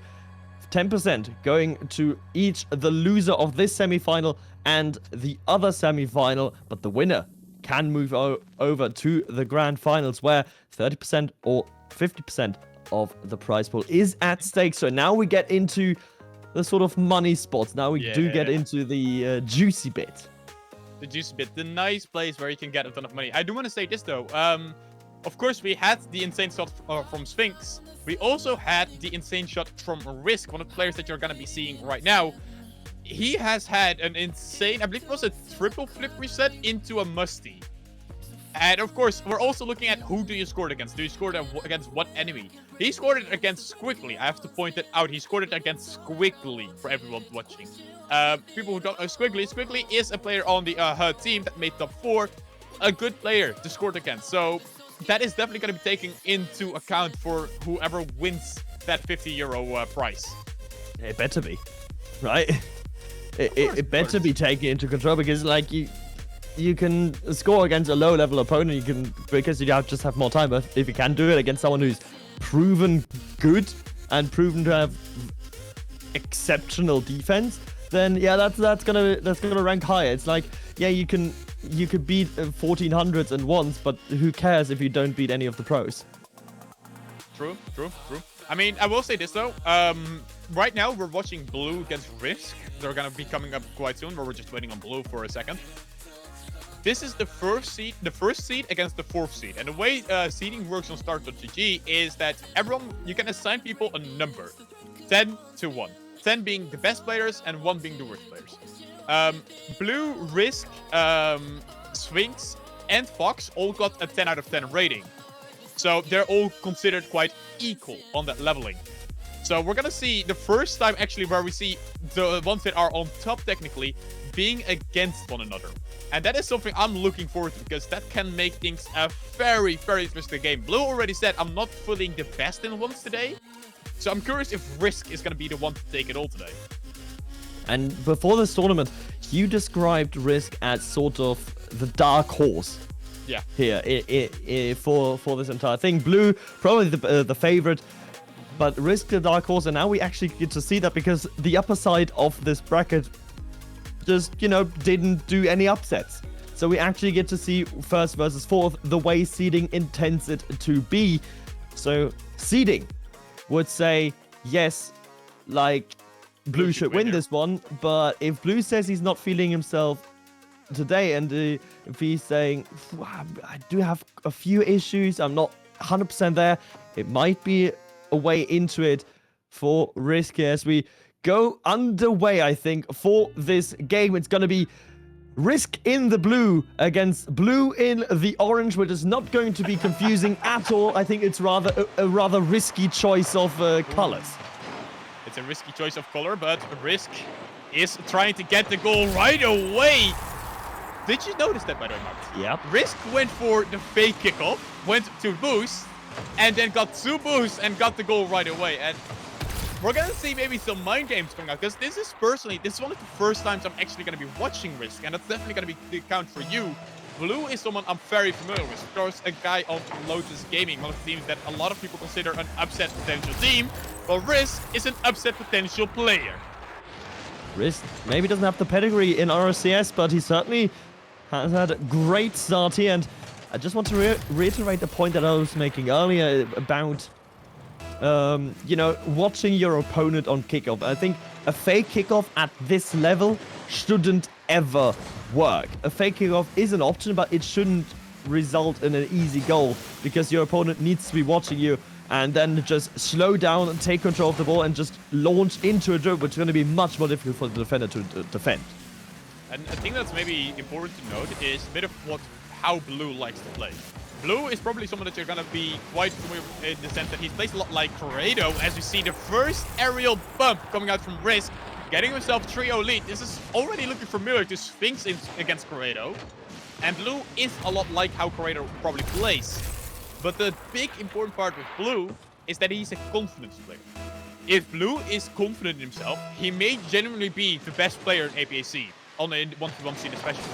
He is at that level where he can be that. But if he's not confident, Risk can't get away here and just takes the 4-0 lead. And it just looks like Risk is just so comfortable right now. Yeah, Risk is just the best starting minute you could have possibly asked for, probably here from Risk. Not even the full minute played, and he's already up 4, and the 50 is just going his way. Boost management going his way. This flip not going as well, but, you know, Blue misses the open net. It's the APAC and OCE special, so he will actually not be punished for that one mistake, but it says something that, you know, the mistakes could be happening as the bump is avoided by Blue. The bump is indeed avoided, but he has to be careful. Blue, that's the wrong net to go towards. Does eventually find the control to get something going. Goes for the aerial. Can he get the bump? Looking for it. Risk smartly goes over it, but 0 boost to his tank now. And Blue takes the control and the boost. It's going to be very hard to defend this. And eventually, all from the air dribble bump, Blue sets himself up and gets himself the goal. Blue gets to it. Blue scores the first goal for him. Let's not forget, he is in the orange side, so it could be confusing. But Blue is currently, I think he's sort of settling into that one, as the delayed kickoff is still not going to be in his favor. Risk again with ball control, but it goes away so quickly. Can Blue find the tight angle? Yes, he can. 4-2. I think we've got a game on our hands now. Blue has arrived. And this is a bit of the confidence that I missed out of both Sphinx and Corrado in the very, very close match that they had. This type of stuff going in right away. And you saw Risk as well doing the same thing, scoring them right away. Open nets are being punished right away. No time to even think about it. You have to be careful. You have to be on top of things. As Blue tries to do the fake. Doesn't have to boost now, but does have a bit of controls. Risk getting good flick away though. Onto the side we go. And just waits. Patient. Knows he has the time. Knows he has the control. Knows he has the boost. And everything in his favor. So Blue has to chase after it. Yeah, Blue in the position to chase, and that's probably the best position that Risk wants to see Blue in, but that's a great control touch out of Blue. Unfortunately, it does go awry. It does go a little bit too far and is going to be wide, but Blue still has ball control. Can he cut back? He does. Risk is scrambling for boost. Only got one singular boost in his back pocket. Now 25. It's enough to make a defensive stance. Blue shot's going to be high as well, and Risk smartly, not wasting his boost, is waiting for the perfect moment to challenge, is waiting patiently for the right instance to come, and there we go, there's the clear. Risk has to be careful now. Yes, Blue has the control, has the patience. What can he do by himself? Looking for the angled flick, but doesn't get it inside the net, but does get the ball though. Important, because that one was wide on open. Blue, a bit of a too weak of a touch, means that Risk now takes control. What can you do? The mechanical mastermind, he has shown us what he's capable of. Risk! That was pretty good. No, that was pretty good. That was very nicely done for Risk, delaying his flip reset until the very last moment, forcing Blue into the jump, forcing him into the challenge, and once Blue had jumped, well, that was the end of that story. Risk getting one back for momentum's sake. 2 unanswered goals previously in favor of Blue. Not going to be important here anymore, as Blue is still trying to find a foothold into this game 1 and into the series overall. Blue has to be careful. Well, Risk finds some bit of control, even though it's a bit awkward, but does find an open net. This should be it. It should be it. Risk, thank you. Thank you.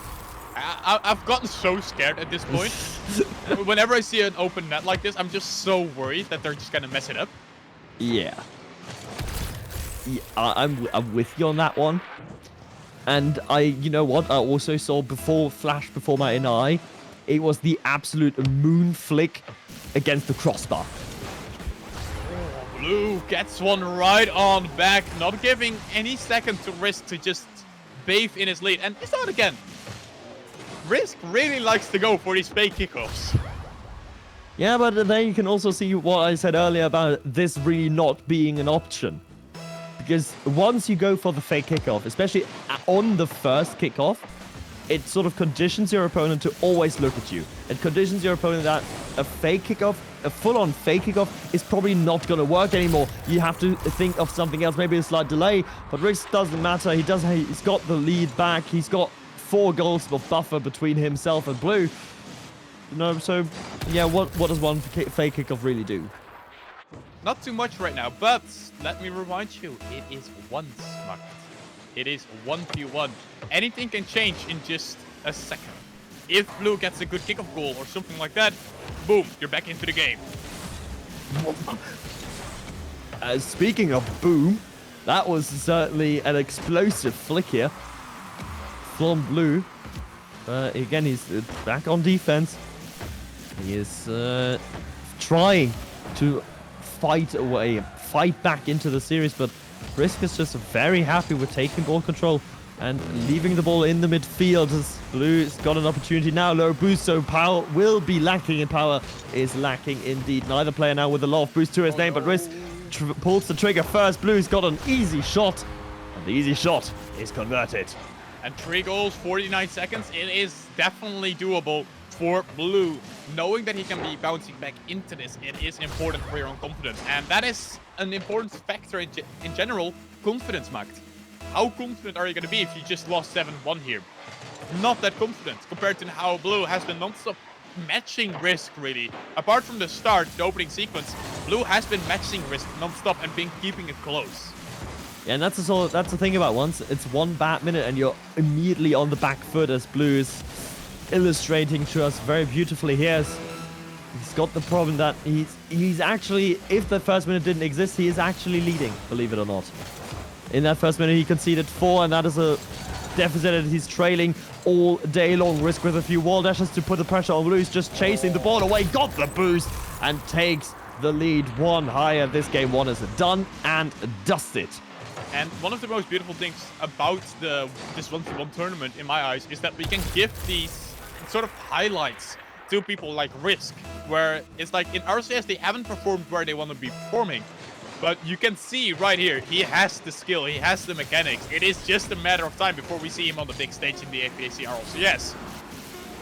It is about finding the team, and this could lead to him finding a team, realistically.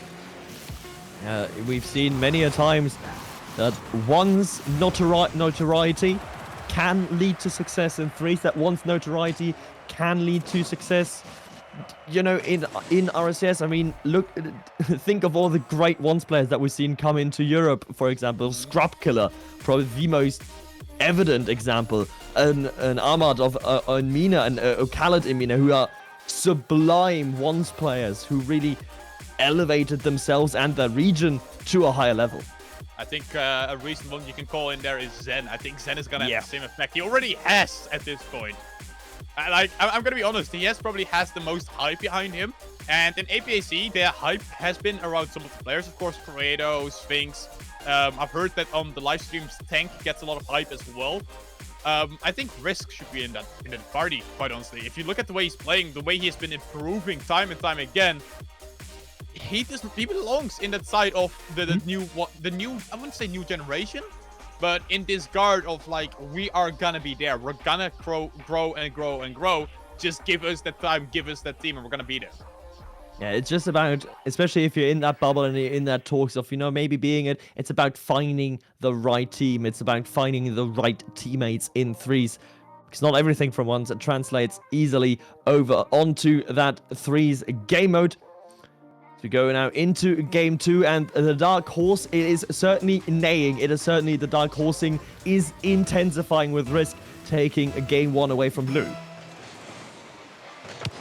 Game number 2. What can Blue do? What can you change in your playstyle to get back into this game, really? Because you don't want to see another opening that you had in game 1 where you went down like 4-0 within the first minute. That's not what you want. That's not what you want to see. If so far he has survived the first couple of seconds.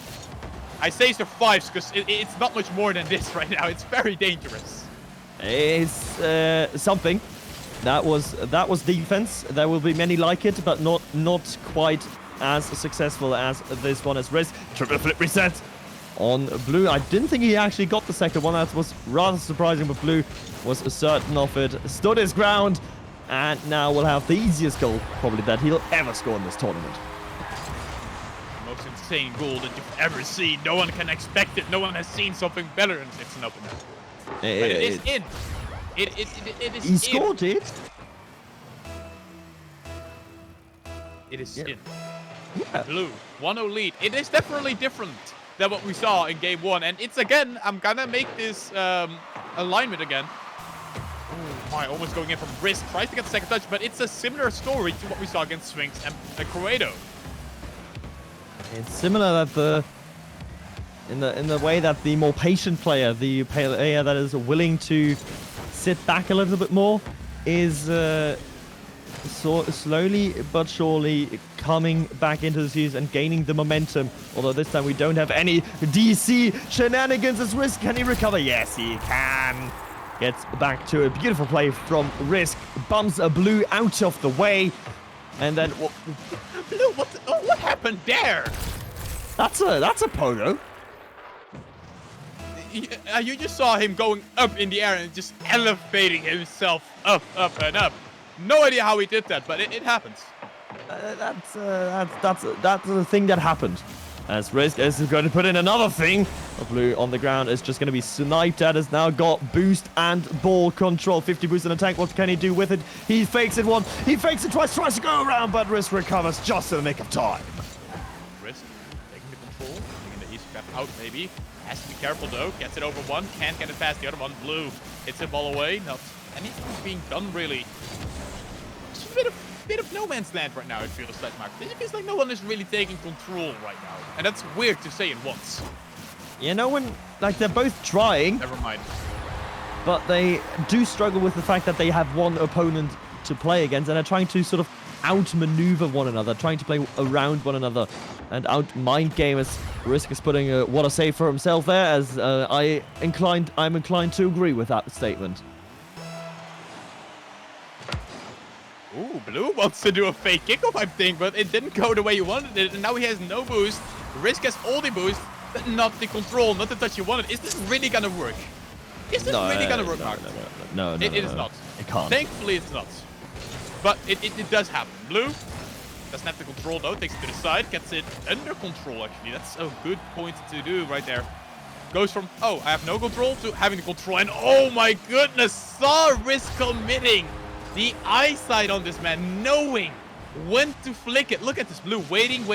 Risk wave dash forward to try and bait something out, but maybe try to ask for way too much. Yeah, the wave dash fake challenge from Risk is a smart idea in principle, but Blue just finds the absolute monster of a flick. And there's another fake kickoff. And it's interesting because between in the previous matchups with Sphinx, we didn't see any sort of fake kickoffs. These two players much more confident in trying something new. There's a bump from Risk onto Blue, but that will not work out too well. He also doesn't opt to go for the ground. PinGviini was available, and it might have been the way forward. Blue trying to get back to this ball, but doesn't really have boost to his tank. Risk now, what can you do? Well, not too much. Blue hit behind the ball, waiting for it. And now can he get his fourth goal? Yes, he does. Get it in the net. And it means that we really have seen a bit of a flip side from game 1 compared to game 2 right now. Yeah, it's always when we do have these sort of defensively minded players like Corrado, like Blue, against these pop-off players with insane mechanics. It's all about getting the 15. It's all about exploiting the inconsistency on the side of the mechanical player. And if it just works, then you can see what's happening right here. 4-1 lead in favor of blue. Playing, of course, in the orange side. And even though he spent about 60, a third of the time of this match in his own defensive half. Oh, blue. Smack coming up. Oh, my blue. Yeah, that is one you want to see go in. That is one you're going to be very happy with. Especially looking at that. The recovery. He was so awkward on the wall right there. But he recovers. Nothing. No problemo at all for this man. Yeah, a normal player would have tried to side flip back onto the wall to get some ground beneath him, or underneath his wheels, rather. Blue doesn't have an interest in that one. He just saw a ball, so he went for the ball, and my god, Risk did not expect that one, as this one is lobbed rather awkwardly towards the net. Risk was able to deal with it, but only 22 boosts, and Blue for the full tank to play with. Somehow still works out for the risky boy. See, well, that was as he tries to go for the angle, but that angle was never going to happen. He calculated the risk, but damn, are we bad at math? I had to do it. There will be many more. There will be many, many more. As Blue will also say, well, yeah, there are going to be many more goals from me as well. As he puts in the 6th one. We're stepping ever closer to a certain result on the scoreline. Of course, you have to bring it up again. Of course. But I do want to not. point something out, though. Something I said at the start of the series, Max. Do you remember what I said about Blue? He's a confidence player. Yes. Yes. And you can tell that he's confident right now. He's playing relaxed, confident, knows what he has to do, but you can get a bit overconfident, though, with Risk getting the shot on target. And don't worry, Max. There is still a possibility for another German score to get on. I know. I'm very much aware, but I two goals out of Blue, I might not be too confident in, given that he's just assisted the ruiner of the Brazil and falls for the fake kickoff yet again. Is this like... I feel like Risk and Blue probably have played a ton of ones against one another because they're some of the best ones players in this region. Risk really clawing his way back into this game. And could this... I'm not saying it's going to be a comeback, as it's 30 seconds, 3 goals. It's going to be so incredibly hard. But with the way Risk has been doing kickoffs and Blue has been falling for it, it is possible. Kickoffs are certainly a more interesting, a more nuanced affair in this series, as Blue is going to ego challenge his way through and is going to extend his lead back. I think that's very much the comeback being denied there. Saw that Risk was too far forward, so had the read before him. And yeah, it's going to make him pay off the kickoff. Blue will take game 2 and equalize this series.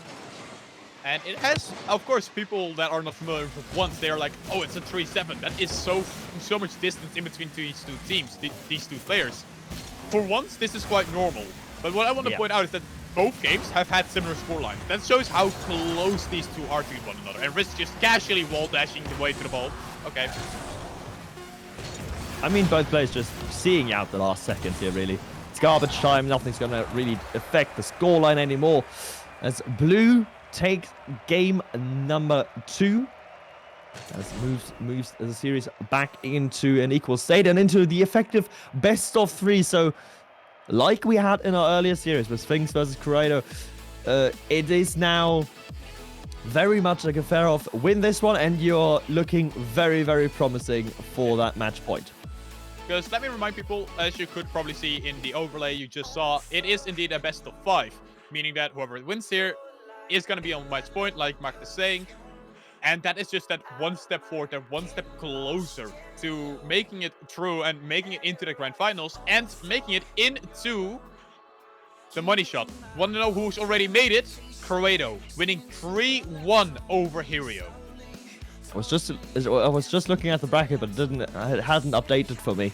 But 3-1 win from Corrado. So if it's Corrado versus Blue, then we might have a stall fest to look forward to. But Risk certainly will have something to say about that. Wall dashes to that ball very confidently. And you talked about Blue being a confidence player earlier, but I feel like every sort of player that is a one's main or that can be considered very prominent in ones is all about the confidence. It's all about how you feel yourself on the day in any given match, and it can switch. The confidence can flip on a dime as well. It can flip very, very easily, as we've seen with Blue. A horrid game 1, but then an even stronger game 2. Yeah, definitely. You can definitely just switch around from one to the other. As Blue looking to get a shot on target. Not being able to get it this time around. Misses Risk. What can you do, buddy? What can you create for us? Goes for the flip percent, gets it past Blue, but you end up with 0 boost, and that's the problem point here, Mark.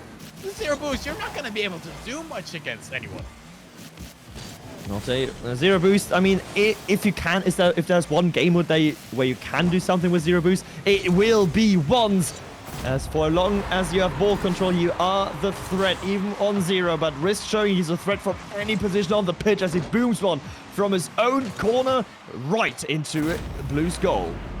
The overlay is quickly just disappeared. It will come back quite soon. It is a 1-1 series score right now. There it is. Beautiful. Love our producer, who's always ready for us. Actually, I would not be able to do this without her. Let's give a quick shout out to HC. Hannah. She's the one who has been helping us the most here, because quite honestly, if me or Macht had to run production, you'll probably be looking at the old Johnny Boy type production.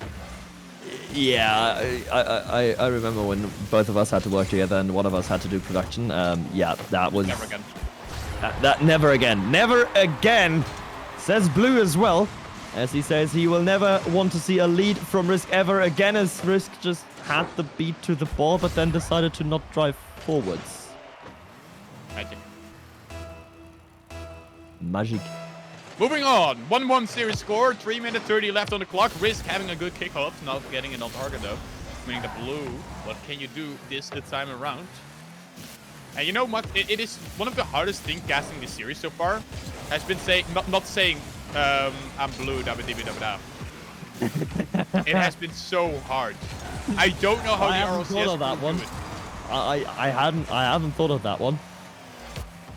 But that might be one of your personal struggles here, mate. Not gonna lie, I've been struggling to not do a pun with Risky about every time he goes for an air dribble. Oh, that's quite risky, yeah. Yeah. Oh, yep. This is the level we're at. Enjoy, people. This is the level that you're gonna get from me and Macht. It's only downwards from here, as it's upwards for Blue. 2-1 lead.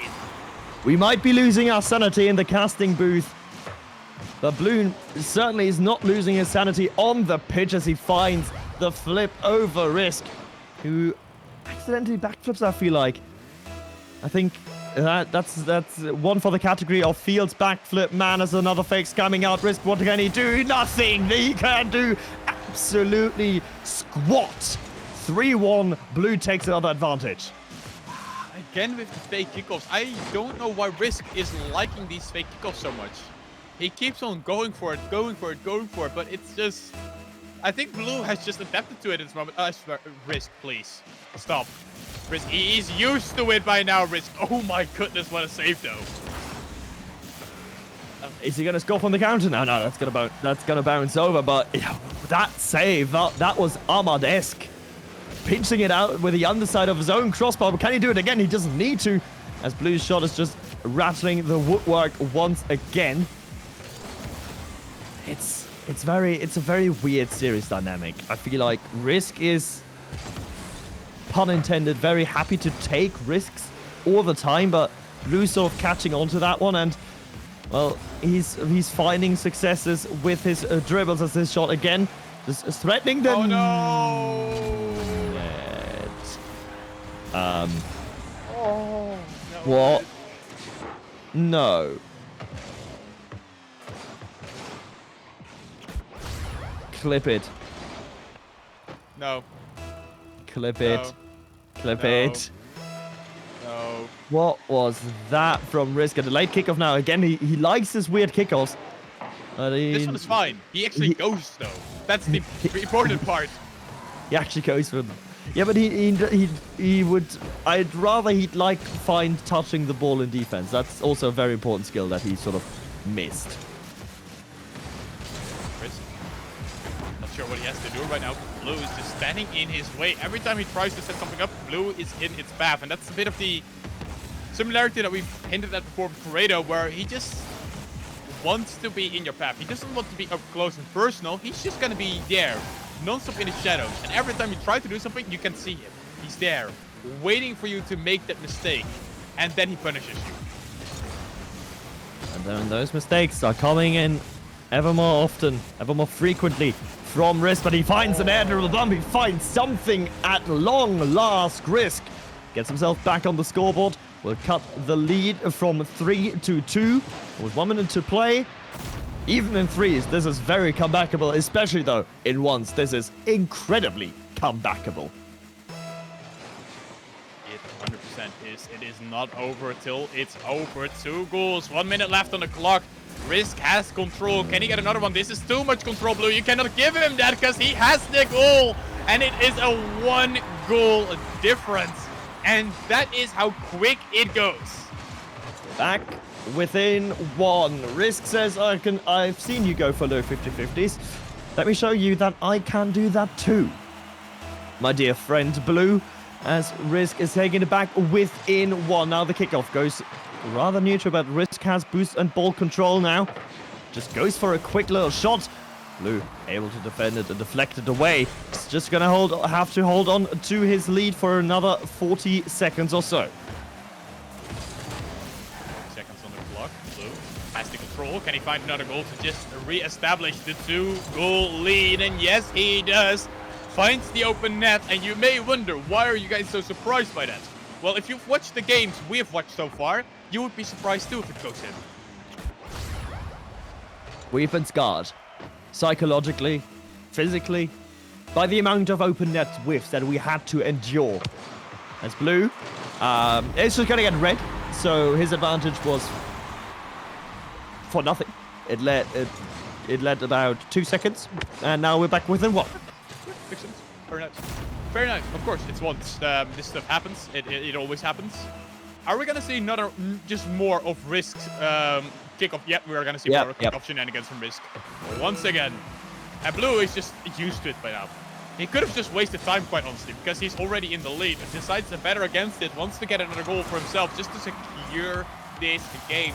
Doesn't want to see Risk come back at all. Blue into the air, but for a bit of that control. Can he get it on target? Yes, he does, with Risk. Patience, controlled, relax, and on target. The last dying seconds. We see a 5-5.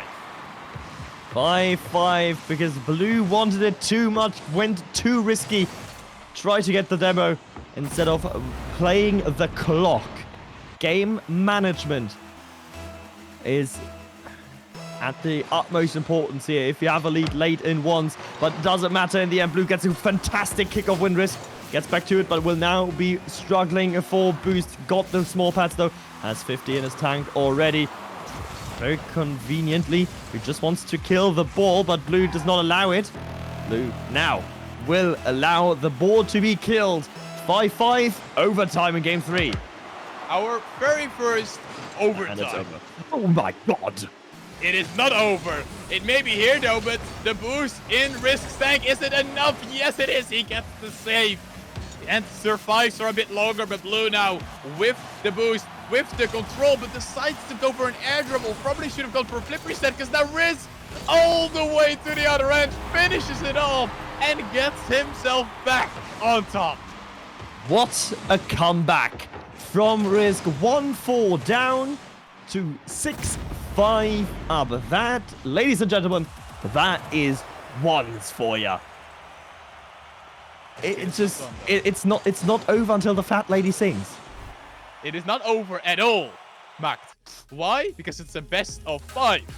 And it is still one more game for Risk to get the victory here, to go on to the finals. But Risk is looking good. And let me remind people, Risk is not only looking good in this series to go to the finals, Risk is also looking good in the clip department. Because, let me remind you once again, if you look onto his Twitter, he's already posted 2 clips, one of which I can say is definitely gonna be rivaling Sphinx's clip, if Sphinx can submit his clip.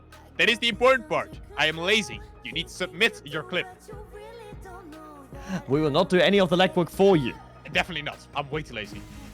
As Risk is on the verge of beating Blue here in this semi-final to play in the grand final and to really try to not just get the 50 euros for the clip contest for himself, but also get the 225 that is going to be the prize for first place here. But Blue has something to say about that one. It's a very awkward start to game one. I'm not gonna lie, it's a very awkward start. I don't know what he was trying to do. That looked like gold lobby. You would be familiar with that, wouldn't you? No, actually, because I'm better than you would. I'm GC2, get wrecked, Macht. As am I. Damn it.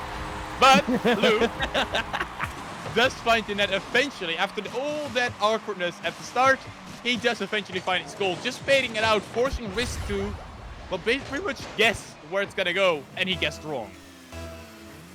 He guessed, but he guessed wrong. As Credo is doing some advanced scouting here, watching and waiting for his opponent, seeing what they can both bring to the table, and Risk can bring the flip resets to the table. It's a risky play, but it evidently pays off. It's equalized yet again. It fits him so much, and I think the flip resets are definitely something he needs to keep on doing because it has been effective. Let's be honest here, Mark. Blue has been waiting a bit more often, so if you get that space, those types of flip resets can definitely do something, as we see more kickoff shenanigans from Risk, of course. So yeah, Credo, if you're watching, if on kickoff you have a diagonal kickoff, just watch Risk. He is watching. He is watching. Watch Riz, because he will go for fake kickoffs pretty much every time. This time though, it doesn't work out as Blue gets a bump, turns his opponent around, and scores another go-ahead goal. I will say the same. Please don't watch Blue, because otherwise Blue is going to be watching you, and we're just going to have a stare-off competition in the game. I feel like both of you are just very patient and relaxed in the defense. So we're just going to see both of you just sitting back, waiting for the other to make the first mistake or move. It's going to be the first one series that ends up 1-0, 1-0, 1-0. In a one series, that would be insane.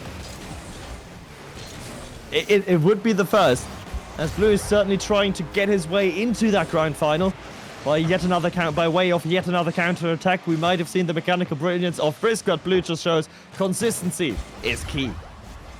Consistency is key. It is very important. And I mean, Blue has shown the more consistent side. It is just, can we see again, Risk has shown that he can come back out of anything. And that is the scary part of it. You can be consistent as you want to be, but if the pop-up potential of Risk is always just there in your path, you have to be careful as Risk. This is an open net. Can he find the shot on target? Yes, he does. Can Blue be quick enough? No, he is not. Shot found, target acquired, lead cut in half. Risk becomes a backhand. Let's not forget, we still have 3 minutes to play, so we still got a lot of Rocket League left to be played here on Manfield Night, as Risk is gearing up for his match point shot. He wants to ideally convert this one and not force another game 5, not force Champions Field again, as Risk goes for a flip reset, but Blue has him read this time. Has Risk been listening to us? No. He goes for the flip reset right there. It would not be smart because both of us are horrible in ones. Like, absolutely horrible. I'm not that horrible. Yes, you are, Max. I just play like Blue, blood, and bad. Yes, and that is horrible. True. You're probably like Plat 2 in ones. GC. How are you GC? Because I just play like Blue. I just wait for the opponent to make mistakes and then punish. Who allowed you to win up until GC? I'm sorry for the gameplay, boys, but who allowed you to go into GC? I don't know. Europe is mad. Also, they just try to flip reset on you, and they're bad. They don't have max, so you just take ball control and 50 your way through to victory. It's not Risk who's doing the flip reset, actually hitting them. Yeah. Like, yeah. I mean, it's like Blue's been playing. Wait for the mistake, counterattack, and then punish, and also rack up about 15 saves per game. Yeah, that probably helps as well. Let's go on to more important matters and facts right now. The game, 3-3, still tied up. Both these two are now finally, I wouldn't say solidifying themselves, but getting into a certain groove right now. And I'm not sure it is the groove that Blue wants to see happening, because I feel like if this is going to be a game of who can outlast the other, I think Risk is winning it at this moment. That's interesting. I'd say if it's a game of who can outlast, it would be, my favorite would be Blue.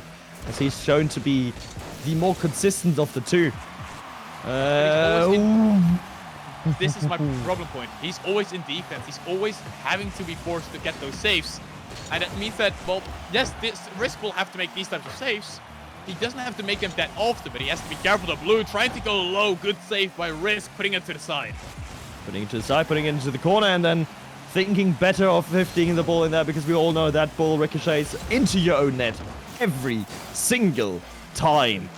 Risk now just a little bit too close, given that he has 0 boost in the tank right now. Grabs the 100 pad on the mid left, so we'll be back into contention for this one. Blue going for another flick, and the side flick is gonna work over the top of Risk. Blue reestablishes his lead. And Blue, a good angled flick. And once again, Risk gives him a bit of respect, gives him a tiny bit of space, and you can just tell that right away Blue's understanding that, okay, boom, shot on target, in. Very nice to see, very good to see. Blue trying to get another one, maybe trying to get a 5th one on target.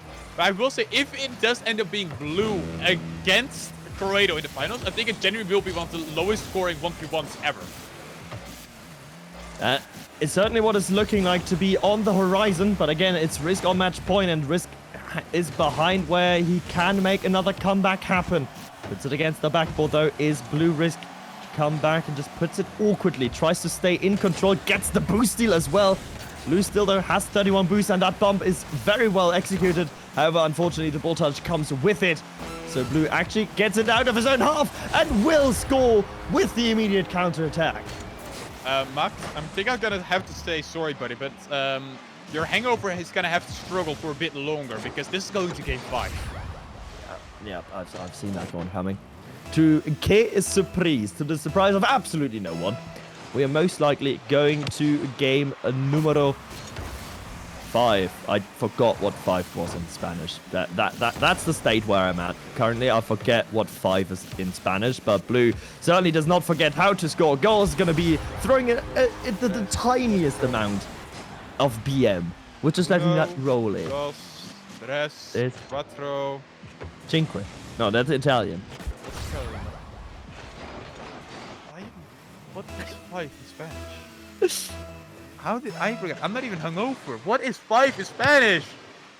If anyone in chat would please help us, that would be greatly appreciated. Please help these 2 lost souls. It's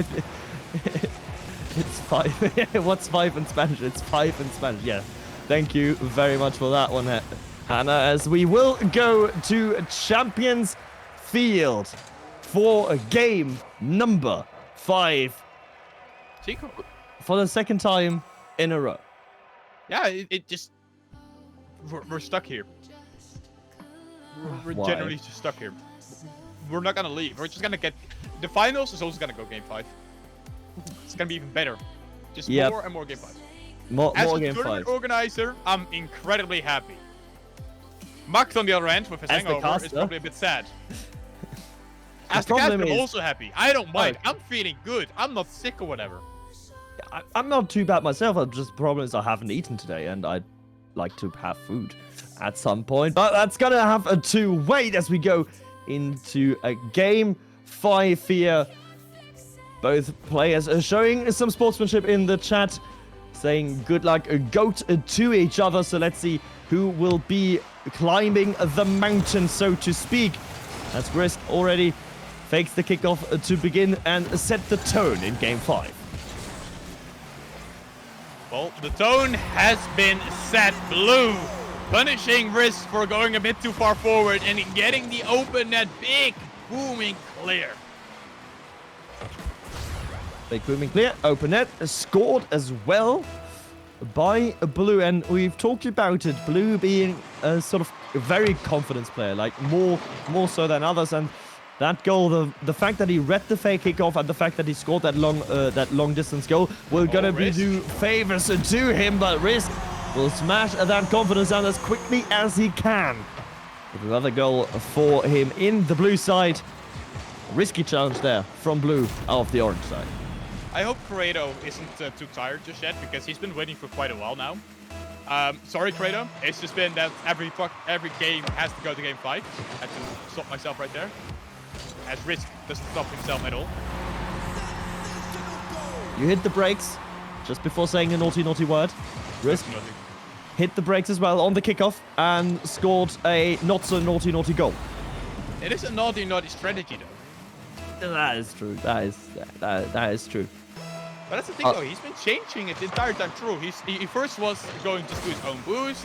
Then he went for other stuff, and a Risk gets another goal off kickoff. He has been insanely good on kickoff, even though he's messing about maybe, or at least from the looks of it, messing about on kickoff sometimes. He has been really good on it, though. The question is it messing about, or is it just showing the variety and using every tool in the toolbox? He's going for a fake kickoff every 5 seconds. A tool. Oh, no! Why? Risk! How would you not score that? Oh my! I want to fly to Asia to scream at these players. They can't score an open net, but they can score the flip resets because of course they do. I'm still baffled that he did not score that. And we were talking about confidence. Speak of overconfidence maybe a tiny bit right there, but a 4-1 lead for Risk. Where have you seen that before, Macht? Well, I've seen it for Blue. In game 1 have we seen it as well for Risk. And it's just going further and further away from Blue. Blue has to do an insane comeback right now.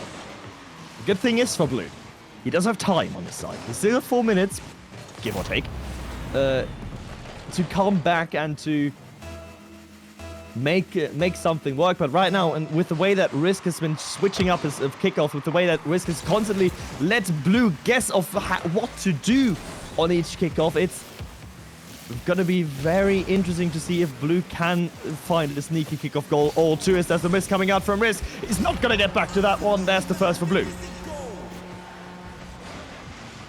And Blue does get himself back, and I mean, this is the important one. He needed to, right, Macht? Like, yeah. If you let this go any further on, it would have been too far, and Risk would have been just walking away from it.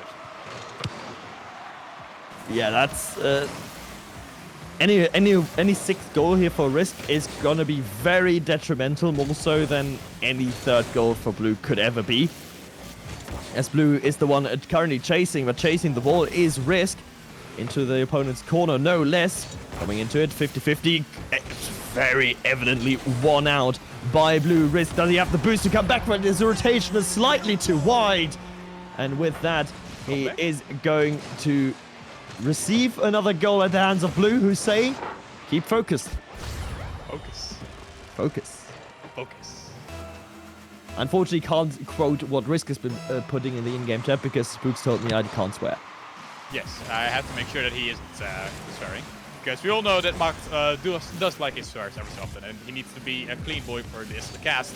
As Risk tries to get it past Blue once again. Hits it high into the ceiling, doesn't have the boost to really follow it up, so decides to stay low instead. So Blue, can the comeback be created? Risk, no boost to his tank, has to be careful, still gets the save. How did he evade the bump? Blue had everything in his locker, had the bump, he has his target set on Risk, but the crosshair evidently not set up properly as Risk is just going to walk this one in. I think that was actually hitting the post. I think he was wise to get that one touch. Blue belly flops on the ball, and then, yeah, it's something that you hate to see. The reason why I said Risk no is because I was scared he was going to try and put it down on the midfield, on the line, right there. And just let it slowly roll on in. And if he did that, it probably would have gone out again, knowing he's luck this game. Okay, yeah. For people watching and that have played, and you've scored a good clip, like Risk is doing right here, scoring another good goal. Keep in mind, you can go back to your replays and record the goal to use for the clip competition. 50 euros, the best clip scored in this tournament. Those 50 euros, we'll see who can get them, as for once, Blue has read the kickoff, a diagonal kickoff especially, of Risk correctly, as he will equal it, as still though it's the same outcome. Risk has ball control, Blue struggling for boost, has got 30 in his tank. It's going to be enough to get a flick past his opponent into the goal. 7-4, and we still got a lot of Rocket League on Champions Field. It is not over just yet. It may look over at some of these moments, but then Blue does some stuff like this, simple and clean, gets it past them, and especially in the moments where you need it. And let me remind you, Macht, because you may have missed it, there's still 2 minutes and 11 seconds left on the clock. Only enough time as Risk is gearing up for his flip reset shenanigans. 2 flip resets landed on the ground, and Did he wave dash into that? no, that was just an insane pop. How did he get so much pop of that? I don't think he even got the flip there, but he just gets so much power out of that. I don't think Blue even expected that at all. And it does mean we're back into a 4-goal lead for Risk. And we're not even out of it. We know for sure that Blue is going to be capable of coming back. If he is actually going to come back, only time can tell. Certainly is capable, but Risk is going to make it very difficult for him. Good challenge. It comes in from Risk. He has the ball on top of his own. Tries to go for the bump. Doesn't need to find the bump. Just needs to get it around the opponent. 9-4. It's a 5-goal lead now for Risk. Risk, beautiful shot, beautiful goal. And this may have been the dagger. This may have been the actual dagger, Macht. For once, 5 goals is so insanely hard to come back from, especially at once. And especially with the way Risk has just been confident right now. Yes, his defense has looked a bit shabby, but on the rest, the offense in particular has looked amazing. 9 goals, 11 shots. So he shot most of his goals on target and in the net. As Risk tries to do it once more, can't do it this time around, but does take the boost away from Blue. Blue has to be careful. Not a lot of boost in his tank. Gets a good hit for once again. Not on target though, this time around. Blue, can you do it once more? Shot is there, goal is there as well. Oh, is there? Goal is good. Risk has a lot of trouble on his own crossbar and then doesn't come back to it in time. Blue, it's certainly not impossible, but kickoff goals will be vital for him, and the kickoffs have been thus far dominated by Risk. As this one again, he goes just straight through his opponent. Risk, ball control acquired. Risk also evades that bump. The 50-50 goes rather neutral, and every second spent in the corner is 1 second won by Risk. Blue just can't get past Risk, and Risk is just holding onto the midfield line. Does not want to let go of this ball at all. Just wants to waste time as much as possible. Blue, this is your opportunity though. Now that a bit of a mistake maybe from Risk coming out, hitting it to his own net, but he fights the control once again, finds his patience, and just wastes more time. Gets another goal. It's a 10-5, and the comeback has been destroyed. I think it is safe to say that, ladies and gentlemen, we have found our second finalist, and it's not the tournament favorite. It is not the first seeded player, Blue, but it will be the player out of Singapore. It will be Risk to go into the grand finals against player already waiting there, against the man from Japan, against Croado. Croado is just waiting patiently. Probably has been watching this series as well and sees what Risk is capable of.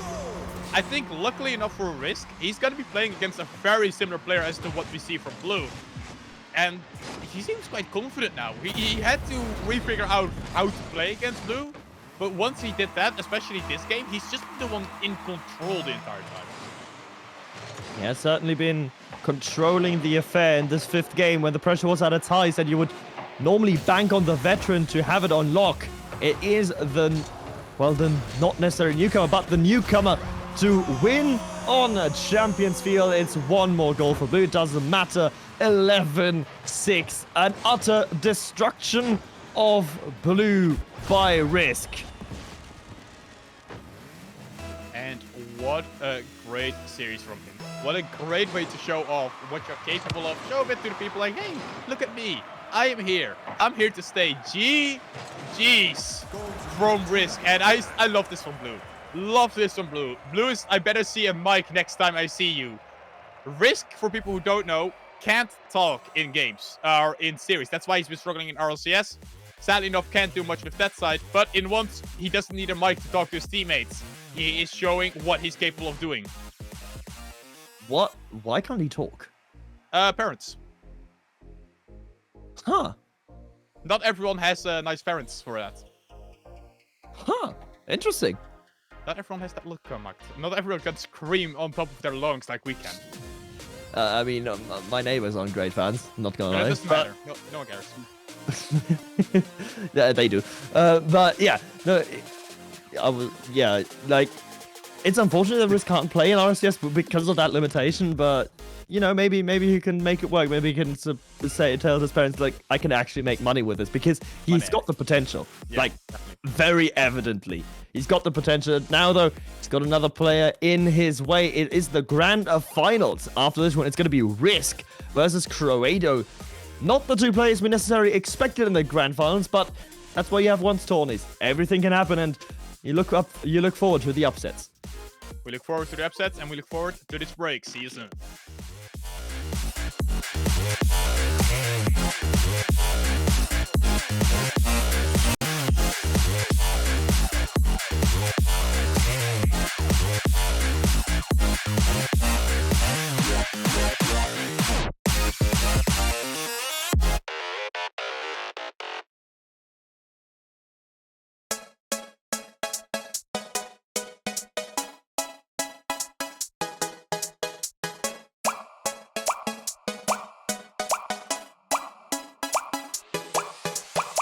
All I wanna do is to put my arms around you and watch these moments fall back into place. All I wanna do is to make you stop and love me. How can I be blue when you catch me in these feelings like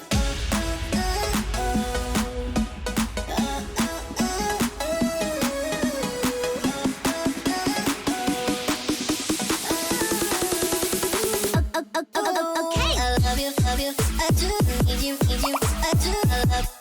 I do need you. I love you, I do need you.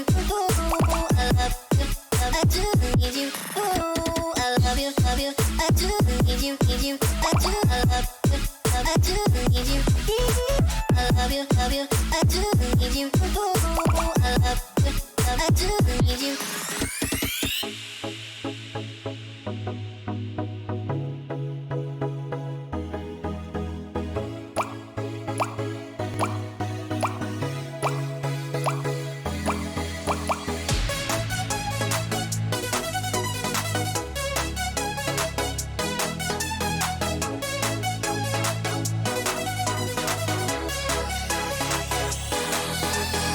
All I wanna do is to put my arms around you and watch these moments fall back into place.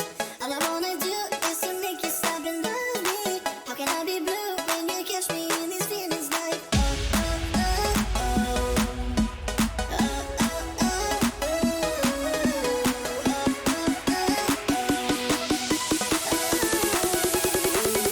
okay. I love you, I do, I need you, I do, I love you, I do, I need you.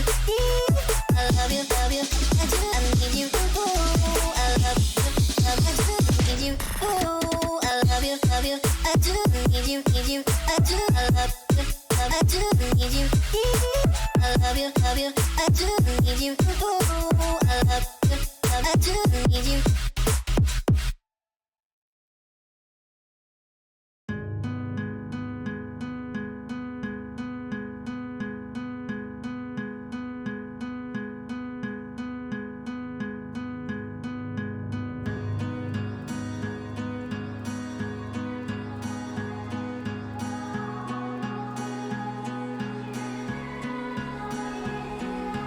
Into the night, city lights are dancing, slowly falling apart. The shadows causing an outbreak. I'm wishing upon a star. This time I'm feeling stronger, and I know I can do better. The shadows causing an outbreak. I'm turning the light. We're gonna light it up, oh, light it up, ooh, light it up, causing an outbreak. I'm turning the light. We're gonna light it up, oh, light it up,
Welcome back, and we are finally here. It is the grand finals time. Macht is still beside me, the lovely gentleman who cannot let me go.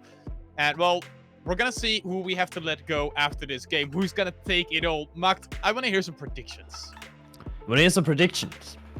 Okay, I'm predicting that we're not going to see Champions Field. I'm predicting that we will see a competitive sweep. Ooh. Ooh. And I think it's going to be Creator taking it all. Oh, Creator. On the Creator hype train I see. I'm not sure if I can say it's going to be Creator, but it very well could be. It very well could be. It could be. The thing is, Creator and Risk both come from back-to-back matchups where they have played against another opponent of their style, or of that style. Creator has played against Sphinx, a very mechanical, fast player like Risk, in the quarterfinals, and has won that one despite ping disadvantage in Game 5. And Risk has just demolished Blue in a 5-game series, where Blue is playing sort of like Creator, a very defensive. A very defensive style, a very defensive player. So I feel like it's sort of 1-1 in that regard. And Quickly remake yeah. the lobby. Yeah, I'm just gonna talk over it. I was just gonna continue to talk. But I think it's gonna be a very similar aspect in that regard. So both players know what the opponent brings, but crucially, Credo has had longer downtime. He was watching what Risk did against Blue, so I feel like he's got a slight bit of an advantage because of that. Quickly gonna change servers, of course. It is we're gonna switch over. Normally what we use is the Asia Maritime setting, the Asia Maritime server. We're gonna go for the Asia Central. I believe that is Asia Mainland, if I'm correct. Give me a second. It should be. But yeah, it's always difficult when you have a Japanese player play against, well, in this instance, with Risk a Singaporean, because the distance is quite severe between the two. So it's almost like Japan is a completely different region, or it can feel like that with the way that they have to play with the ping. I think Kratos got like around 110 ping. He has 100 ping normally, and if it's stable, that normally helps. Of course, for people, again, if you're wondering why is Spooks looking that way right to Macht, and no, it's not that I'm looking at Macht, I'd rather look at something else, but I'm looking at the chat to help out these players. They can rejoin right away, get things underway, hopefully get game 1 underway, and hopefully get things going. I think this server should be fine for both of them. As of course, in once, ping is less of an issue, but if you're generally lagging quite a lot, it is a big issue. Credo doing the respectful thing, giving the goal back to Risk. That is what we like to see, though. That is what we like to see. Both players agreed, of course, that the kickoff goal that Risk scored should still stand. I mean, it's a kickoff goal. I don't think ping has a lot to do with that one. We now can go into this match proper. The producer does have high latency because we are all out of EU producing and casting this one, so get used to that high latency timer. We'll get rid of it another time. For now, it's just a little bit of a thing there. Just ignore it. As we are not ignoring the players, though. Risk, looking for a shot on target, can't do it himself this time around. Has to go back once again and try again. And you said Credo is winning this. It's hard to predict against that. But I'm gonna say it's gonna be Risk. I think the risky playstyle that he has is gonna be victorious this time around. You mean the risky playstyle is gonna come over the consistent approach twice in a row? I think we are currently tied in that sort of game style battle where we had Credo beat Sphinx early on with that more conservative approach in a Game 5 series, and we had, of course, just witnessed Risk beating Blue. So it's currently not just 1-1 in that sort of game style series, but the matches are also all tied at 5-5. And the funny part is, Hirio was, of course, losing to Credo as well in a 3-1 fashion. Hirio has a similar playstyle to that as well, where he wants to be a bit more risky, a bit more aggressive. So it very well could be that they both have really just warmed up against their, well, likewise playstyles, and they're both ready to know what to do against one another. So far, it's been quite equal. Not what we're used to seeing from Game 1s, though. We usually see a lot more of an explosive start here into the series, as Risk is certainly trying to deliver. But as Flip said, is denied. That ball is getting longer and longer by the second. Can he get back to it? Yes, he can. He denies Credo, gets the 100 boost. Credo struggles with the half flip, and that will be it. Risk will take the second goal and doubles his lead. A slight mistake, a slight mess up from Credo. It's something we saw against Sphinx as well. And yes, we did see again Credo did beat Sphinx, but if I'm completely honest, it was not in a comfortable manner at all. It very much looked like that match could have gone either way. It was just a coin toss. But on the other hand, Risk against Blue, I felt like Risk was more in control way more often. Risk seems to be more in control, and it's a mechanical mishap that is unusual for especially the Japanese players who are known for great mechanical consistency and great mechanical flair is what they bring. Of course, we all know the skill that Realize has, but we also know the skill that Credo has with a bump on the edible and then just collects the waterfall down. The waterfall down right into his hands and right into the enemy's goal, and the difference is all of a sudden just one more goal. Only 1 goal, and thus far, no kickoff shenanigans being shown by Riz, but kickoff goals are certainly here to stay. See, very much clearly wins that one and just converts on the open net as well as a tight shot, but the shot he places beautifully. It will be close once again. 3-1 though. Kickoff shenanigans. Risk is all back. This is pretty much what we expected though from him. I'm curious though if Corrado actually watched the live stream Macht and was like non-stop keeping track of how Risk is doing his kickoffs. Again, the wallet. I'm so impressed by that, and it doesn't lead to anything. Why? Corrado has an open net to shoot at. Corrado has an open net to shoot at, and Corrado actually scores the open net that he is shooting at. It's You okay, Macht? You okay, buddy? I'm struggling. I'm not gonna lie. I'm struggling. This is a game that goes very much against from what I expected as another kickoff goal is coming in. It's not really a flow to it yet. It's very stop-start. It's neither player really wanting to risk it just yet. They're still trying to figure each other out. For people just joining in, Macht is still currently dealing with a hangover. The poor man himself. I mean, it is what you kind of expect from a German caster, of course. Hangovers are just supposed to be there. It's a city there, so it makes sense. The problem is I'm just old, and when I was young, when I was young, I could deal with it, but now I'm old, I can't actually deal with it as well. Who also can't deal with the pressure is currently Corrado, as Risk is forcing his way through, low 50-50, goes into the lead. Risk has been, once again, I would say he's been comfortably in control in this game. It feels like Corrado is punishing the mistakes, as he should. But you cannot rely on Risk making mistakes the entire game through. You have to set things up yourself more often. Oh my. He tried. It almost went in, and that's the scary part. Yes, it's a goal for Risk, but that almost went in. Yeah, look at how close that was. It was very close, but unfortunately, close is not good enough. In this instance, it's rocketing, right?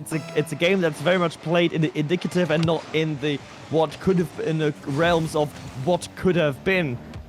Because only one thing matters in the end, and that is the result at the center of your top screen.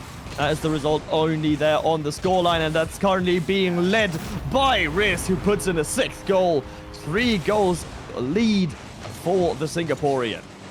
He is so good in these breakout situations. He is so incredibly quick, though. That is the big thing, though, to look at this, is that he can just go from 0 to hero with his speed. He just goes from nothing to the maximum speed and is just beating you to everything. Corrado has to be careful, those 0 boosts to his tank. He's gonna leave this goal a bit open, but he knew that Risk would not be able to get this ball. Risk just wasting time right now. That's what it feels like, just wasting time, having a bit of fun with it, and not really giving Corrado too many chances to do anything. And that's a confident Risk. And A very scary confident Risk. A very scary confident Risk, and if these sort of mechanical players, and we talked about these differences in game style, these sort of mechanical players, the quick players, they can have the confidence in their 50s as well, and they just know that they're going to get at least a neutral 50, if not just a clean win. Then you're getting in the territory where things are getting very, very scary for Corrado. So the flip reset is going to be used next to the defender. And Risk just elevates himself above the competition at the moment. He had an 11-6 victory on Champions Field against Blue and is currently leading 8-3 in this next game. Manfield Knight and Risk is looking great so far, shining like a star in this game. Corrado is trying his best. He's trying to read what Risk is doing. But whenever you think you have him read, he just does something else. Like right there with the 8th goal. It looked like he was going to go high, but instead he went low. Looked like he was going to flip reset it. Instead of that, he just did something completely else. And Corrado messes up the flip to get back onto his own net. And Risk just stays, thank you. 9th goal. 9th goal in favor of Risk, as Corrado, I think, had a... Yeah, I think it's safe to say he had a slight little DC. But it doesn't really matter. it doesn't really matter I hate as both players are well, they're doing things. Risk is insisting Creator score an open net to bring the scoreline back where it was before, and Creator just doesn't want to. His honor, He cannot accept it. he can't accept it, as Creator is actually going to say, okay, this game is yours. We gotta go next. In the meantime, he's restarting his game. Yeah, restarting his game. Probably had a bit of a DC going there. We Yeah. just see Risk just driving around. That's fine. That's fine. That's fine. But I love the interaction of Risk being like, "Oh no, please take the goal," and Creator's just like, "No, nah, I'm not taking it. I refuse." I refuse your pity gift, says Creator. But yeah, it's a weird game, this one. Honestly, it was very weird. It was very weird. But at the end of the day, 15 shots from Risk, 9 goals out of it as well. Only one demo though. Only one demo though, as I will finally remind myself to change the map. Yes, I have. We also actually done changed that now. have you changed the stream title though?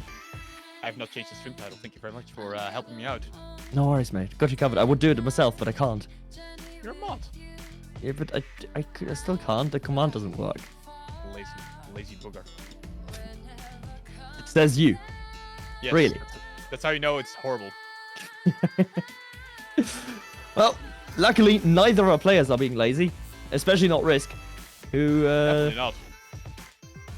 who just absolutely took Creator to the next curb he could find and stomped his head very much against that very curb. Let's see if Creator has good health insurance to come back from that stomping. We're gonna see game 2. It is Forbidden Temple. I did not forget. Thank you very much. And we see this beautiful side. I don't know why, but the APAC players love Forbidden Temple maps. They're absolutely in love with it. It's an S-tier map. Why wouldn't you? Honestly, it's Utopia Colosseum, but better. Like, it is, I think, probably with a Sovereign Heights, my favorite newly added map into the map rotation. And well, the more things change, the more things stay the same. Risk puts in the first. Puts in the first, and it is a lead for Risk right where we left off. I love, by the way, the interactions between them two. They're just so wholesome and friendly to one another. Creator right away asked, "Did you DC?" "No, I did not. I just misclicked." It's nice to see, though. Yeah, and to use Risk's own words properly, I just suck. And He definitely doesn't, though. He definitely doesn't. I do not agree with that sort of line of thinking, as Risk has very much shown that he is a very deserving Grand Finals player, and definitely does not suck. But what he does is lose his lead against Creator, who just comes in like a wrecking ball, well, and wrecks him away. Wrecks him away.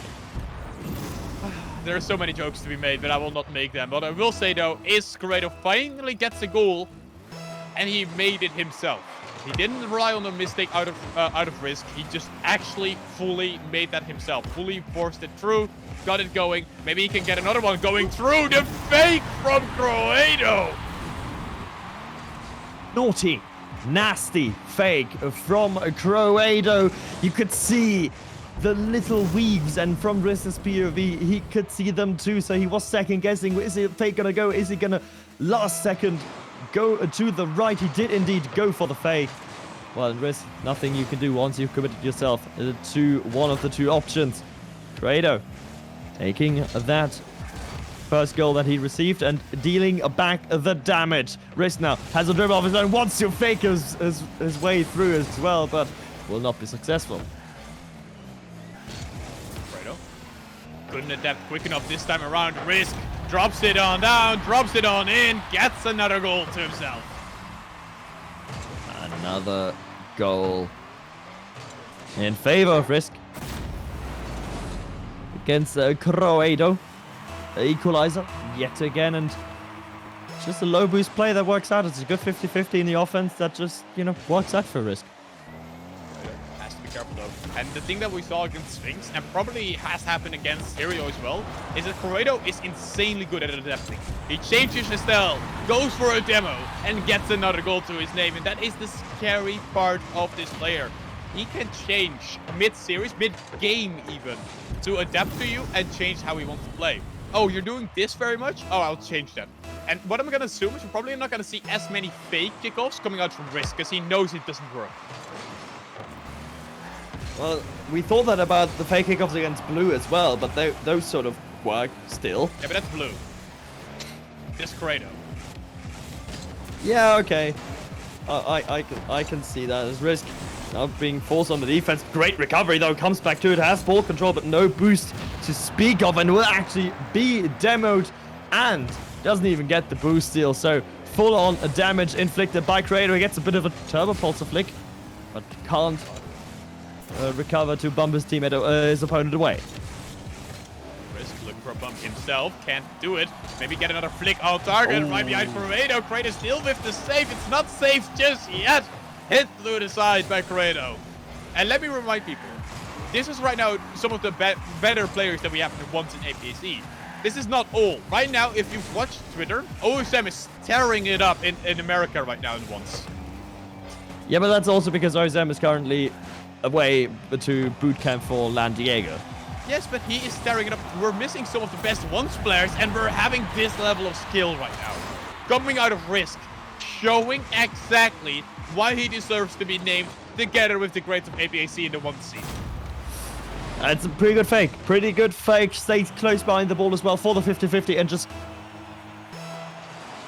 We've heard it here first. Macht, he is gone. I am free. I have been free. Oh, no, he's back. Oh, did I DC? You definitely deceived. I thought it was finally freedom time. I thought I was actually finally going to be able to just live my own life. Calm, peace, no worries at all. But no, he had to come back. I'm sorry for that one. Discord hates me. I don't know why. All right, buddy. All right, buddy. All right, buddy. I see how it is. Well, Righto. Oh, that's good. That's an easy goal. Easy tap on in.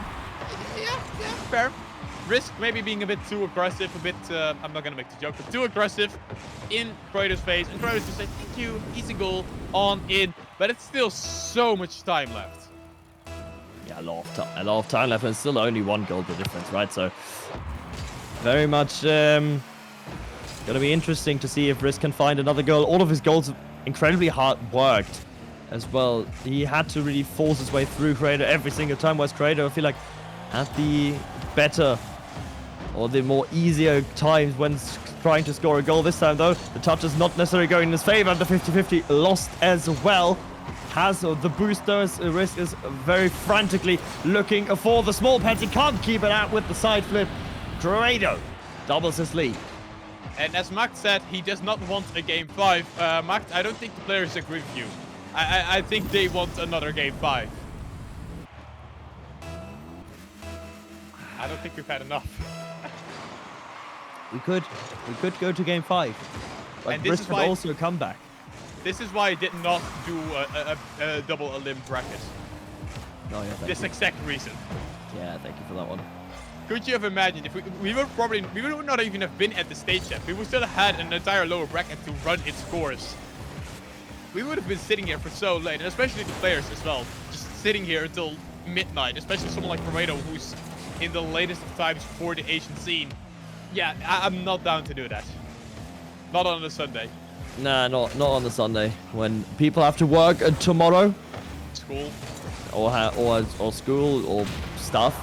They've got stuff to do. It's the week then. Like, they got stuff to do, but Risk is currently looking for stuff to do, looking for flip resets over Corrado. The dunk nearly coming through for him. But unfortunately, the Japanese defense will stay strong. And the Japanese offense is as punishing and as brutal as ever. 9 shots, 6 goals, 10 saves from Corrado. And once again, I think what I really want to point out, Corrado has been adapting non-stop through. He is starting to figure out how the Risk wants to move, and I think the biggest thing that you can see in that is the fact that Risk has 3 saves himself, 12 shots, and 3 goals. Corrado, on the other end, 9 shots and 10 saves. The 10 saves that you've hit before, that is so massive against someone like Risk. Own goal for good confidence. The Turbo Pulsar curse, maybe trying to relive it. Yep. Unfortunate, first the 50 and then he pre-flips into that one. And I think as soon as he hit the flip, he was like, oh, I shouldn't have done that. Should not have done that, as there's another fake kickoff coming out of Risk, and Trado more than happy to just give him the ball. Equally as happy to try to demolish him from behind. Risk not getting any type of insane goal out of this play. The ball will drop on down, and we have ourselves a 1-1 standing. Who could have thought, Smacht? Who could have foretold such a thing? Trado winning game 2, equalizing the series, and with that he will be in close contention. But it's been a runaway game for both players. We haven't really seen... It's like the metronome. It had its one extreme here, it's got the other extreme here, and we're still waiting to see the balance. Where's the center point in this series? We haven't found a center point yet, and there's no balance to be created. I think if we're gonna probably see the balance coming out next game, and I feel like if we're gonna see Corrado win next game, he may actually take it all, because Corrado is playing in a manner where he's just adapting at such a rapid pace, such a rapid, good-looking style right now, where he's just comfy in defense and strong on the counterattacks. That could be the way to beat Risk. It could certainly be the way, as we no longer have the hardest techno beat in the Asian scene, with the high latency finally gone from our screens, as Corrado very much continues where he left off. He's not gone. He's not gone. He's here. He's here to stay, and here to maybe show that he deserves to be winning it all. Looking good though, and those opening goals, they may not mean much in the long run, but it can mean so much for your confidence coming into a game. And one thing I do want to take note of is that Risk does like to change cars a lot in this series, and well, this car has not been good for him.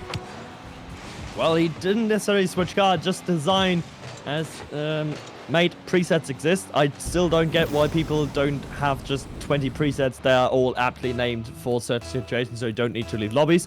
But it is the Stocktane with the... Is it titanium white Reapers or is it standard Reapers? I don't quite know. Titanium white, I believe. It should be tight white, right? As Risk... Oh! My goodness! As we philosophize over his car and his wheels, he doesn't spend much time on philosophy. He spends time flip resetting on his opponent. He's still behind, mind you, but that's a nice goal. That is a beautifully set goal by Risk. Can he do it once more? Still a goal behind, but that is a way to regain confidence into a series. Corrado hits it away though, has to reset himself, regather himself as well. Maybe counterattack can be made. Risk though. Actually, that's it go, and Corrado saw the fake coming, knew what was coming, but still gives it away. An open that ends up coming from it. Risk not fighting it on the initial shot, getting the block. Can he drop down and get a quick shot on target? Yes, he does, but Corrado with the block. Corrado blocks it to the side. Corrado gets it out of his own half, but only momentarily. His Risk is already gearing up for yet another attack. Goes up high. Over Corrado, but unfortunately for him as well, wide and over the goal. A shot that went astray, a shot that went, well, wover.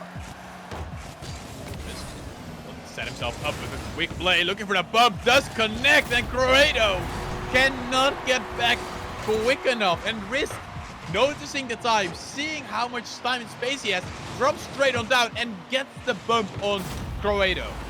And the worst part for that is that for Corrado, he could have saved that, but he just barely missed the ball after being bumped. Barely missed the ball, and it was a very all-in play from Risk, as he had zero boost after that play concluded. So he had to find the connection on the bump, otherwise the counter-attack would have been a free gimme for Corrado. The game now equalized, Risk missing the boost, and that's going to open up a lot of space for Corrado. I don't think he saw that Risk had troubles. There was a possibility that to sneak one through on the other side. Risk lands behind the ball, but no 50-50 for him.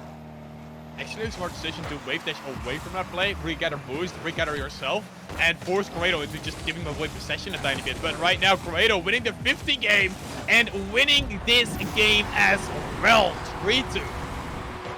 Might be a bit early to call it winning, mate. Well, he's winning right now, isn't he? He's leading. He's looking good. Leading, winning, same thing. Potato, potato. Tomato, tomato. No, potato, potato. Well, I don't like tomatoes. you're weird. Tomatoes are goated. Absolutely not. Potatoes are good. You can do Tomato and anything- mozzarella? Oh, You can do anything with potatoes. Can't say that for your stupid tomatoes. I mean, that's a different type of food, though. Doesn't I'm a matter. German. I love me a potato. But We're you getting know, off topic. We're getting off topic. still, tomatoes are pretty good. You know what's also pretty good? Another equalizer. Does not want to give up just yet. Risk. I mean, this is just a quick counter attack. I think Corrado went a bit too far in for this one, No, he thinking tried. he could probably get it, but no, he could not. He tried for the demo. Bless him. Bless him, he tried. Unfortunately, Risk eluded the Sneaky Weasel. Went astray, and the Sneaky Weasel got away with the counterattack and the goal, as he does here with the boost and ball control. No flip reset, though. It doesn't matter. He lands just right next to it and puts it on the bottom bins next to the post. Beautifully done by Risk. That sneaks on past, and you could just tell Corrado was being patient because he knew he had to wait. But he couldn't do anything. He just had to sit there and watch the ball sneak on past. Unlucky for Kratos. Risk is again in this very important game number 3 where he can go to match point. Kratos is now taking a backseat to Risk, who is getting ever more confident in his own abilities. He's getting ever more decent with it as he's trying for the bump, but Kratos doesn't bite, and in fact Kratos might have the breakaway. He takes control, and the breakaway works out. I think this is the big improvement I've seen from Corrado, though, over this series compared to the one against Sphinx, where against Sphinx, he missed a lot of these nets. A lot of these shots he actually missed. Well, compared to here, he's just hitting them on target, lethal and important. Most of all, because now he's back into this game. Again, he wants to do it. He wants to. He certainly wants to do it.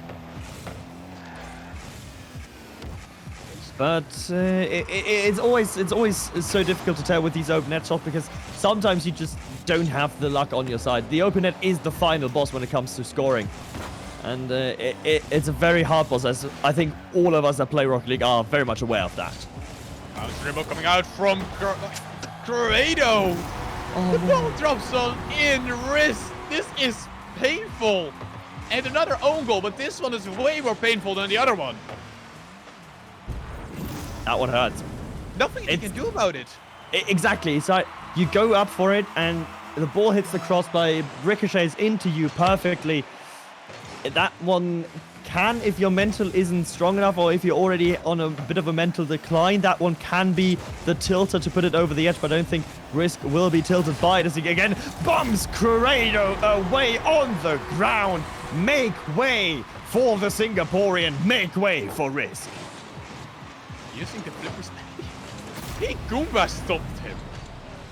He just Goomba stomped him. He just said, no, you're not jumping. You're not getting past me. I'm gonna use this flip reset that I got on you, and you're not gonna get past me. And boom, a 5-5 game. 1 minute left on the clock. Risk under control, but low boost in the tank. Not gonna be able to do much with this, Corrado. What can you do yourself? Actually go for the slow play. That could have been a breakout game, but Risk misses the boost, misses the ball, and is back behind.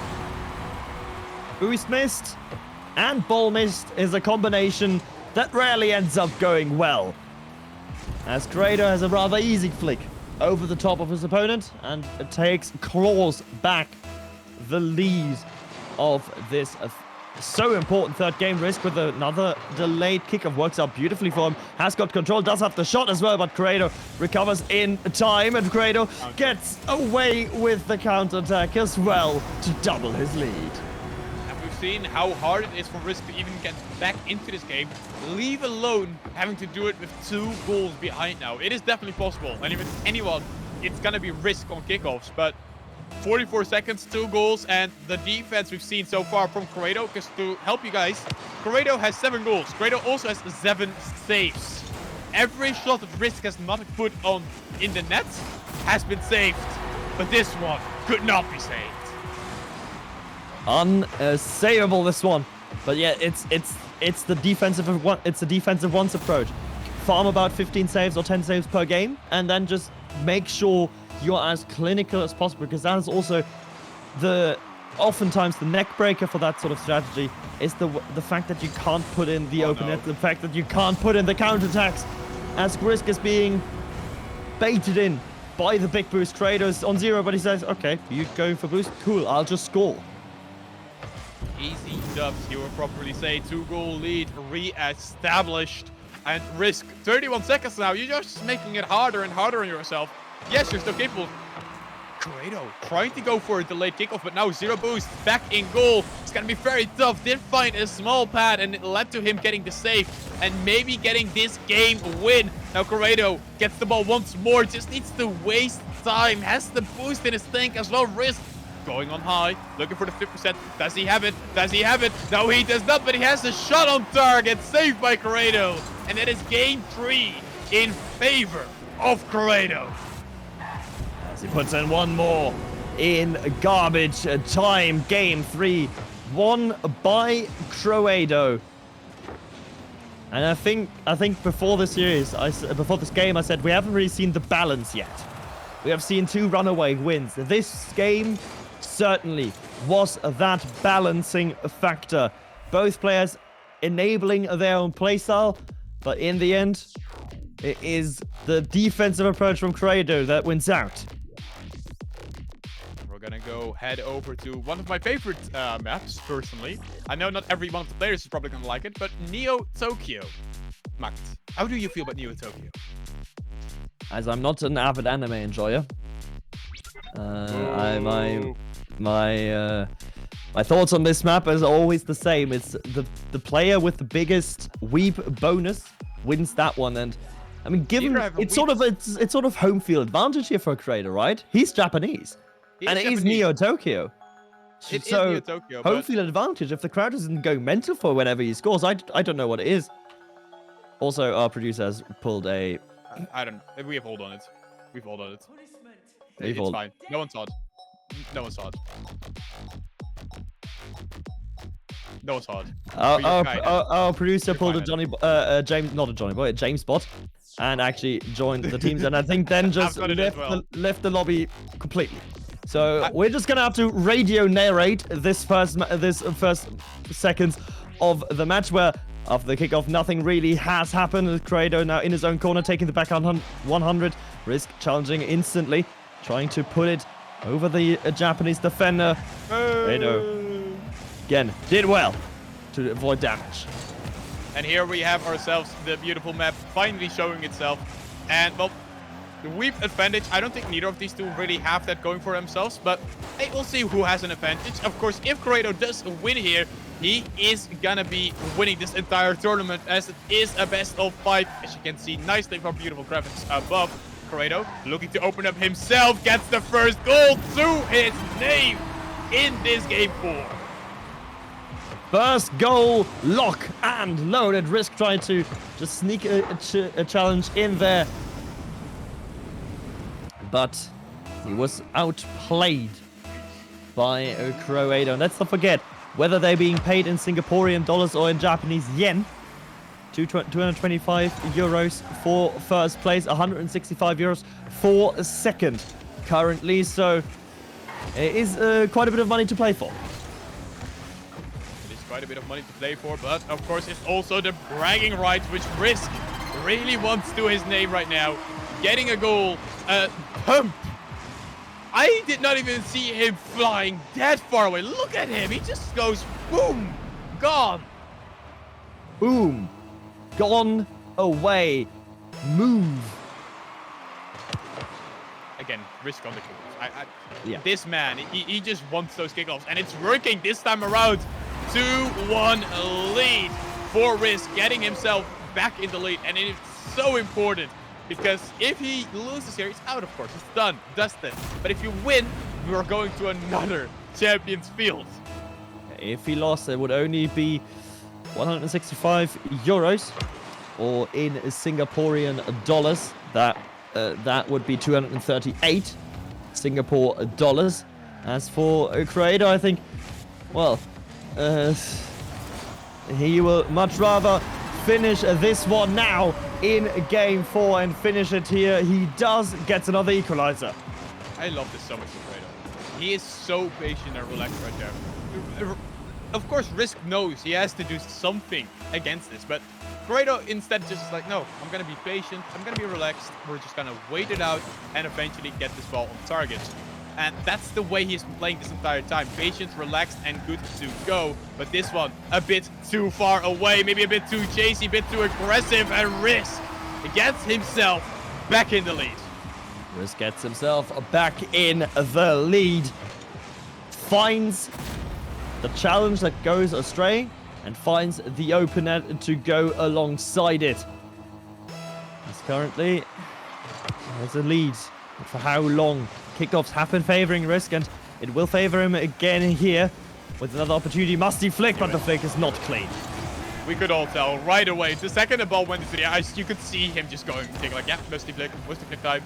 Let's go. I do want to point out something for viewers. Macht already knows this, but if this goes to game 5, we've had 3 game 5s in this tournament, and all 3 would have been on the live stream. So far, we've had both that actually did happen, as Credo does not want to go to game 5. Credo doesn't want to experience a Champions Field again. As you say, yeah, both game 5s we have had were on stream. We are just the game 5 merchants. And or we're just incredibly good at picking interesting series. You know, it's one of the two. Either way, we're coming away looking very smug. We're just really good at this. We're good at doing our jobs, Macht. Are we? Did you imagine that? I didn't. Are we though? No. Like, no, are we? not. I mean, if you want long series, just hire us, I guess. Apparently, Risk trying to get back into this game, trying to get back that lead, but has to be careful. Does get a counter-attack opportunity right here, but Credo is right on top of things. Not letting him really break free with the wall dashes, though. Gets the demo.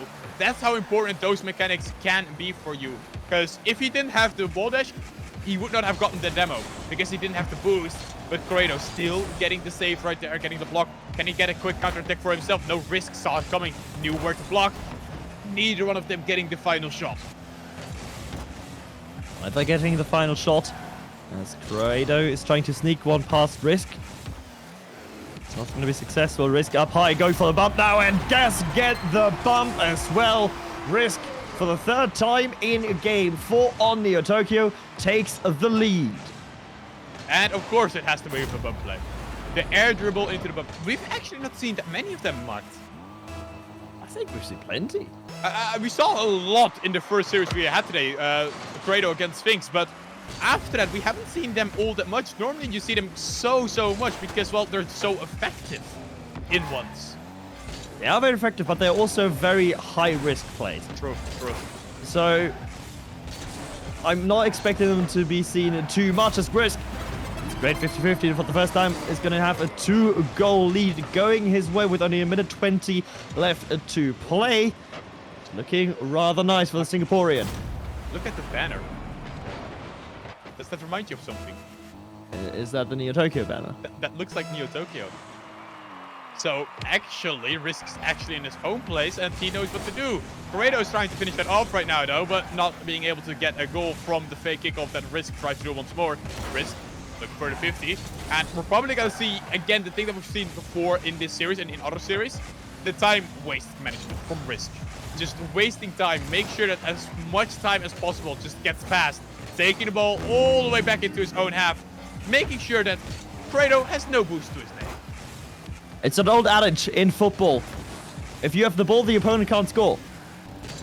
And that's certainly the tactic that Risk is trying to employ right here. Very interestingly, Corrado has been able to get ball control himself here. Risk gets the 100, has the flip, but Oh, no, not again. blasts against the ceiling. It doesn't matter.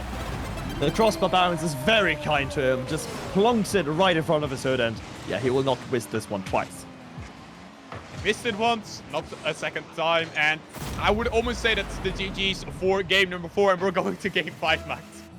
Yep. I can't see 3 kickoff goals. I can't see 3 kickoff goals happening. Especially not against Risk. Yeah, especially not against the kickoff magician that is Risk, or that has been Risk today. It's Corado. He's certainly trying to get something. It only needs 1 kickoff, and then you could get some momentum. It could go back going your way, but Risk is again taking the ball for a leisurely walk down his own flank into his own corner, and does all that he can to waste as much time as he can to bring us for the 3rd time in this entire bracket, and for the 3rd time on stream, bring us to Champions Field.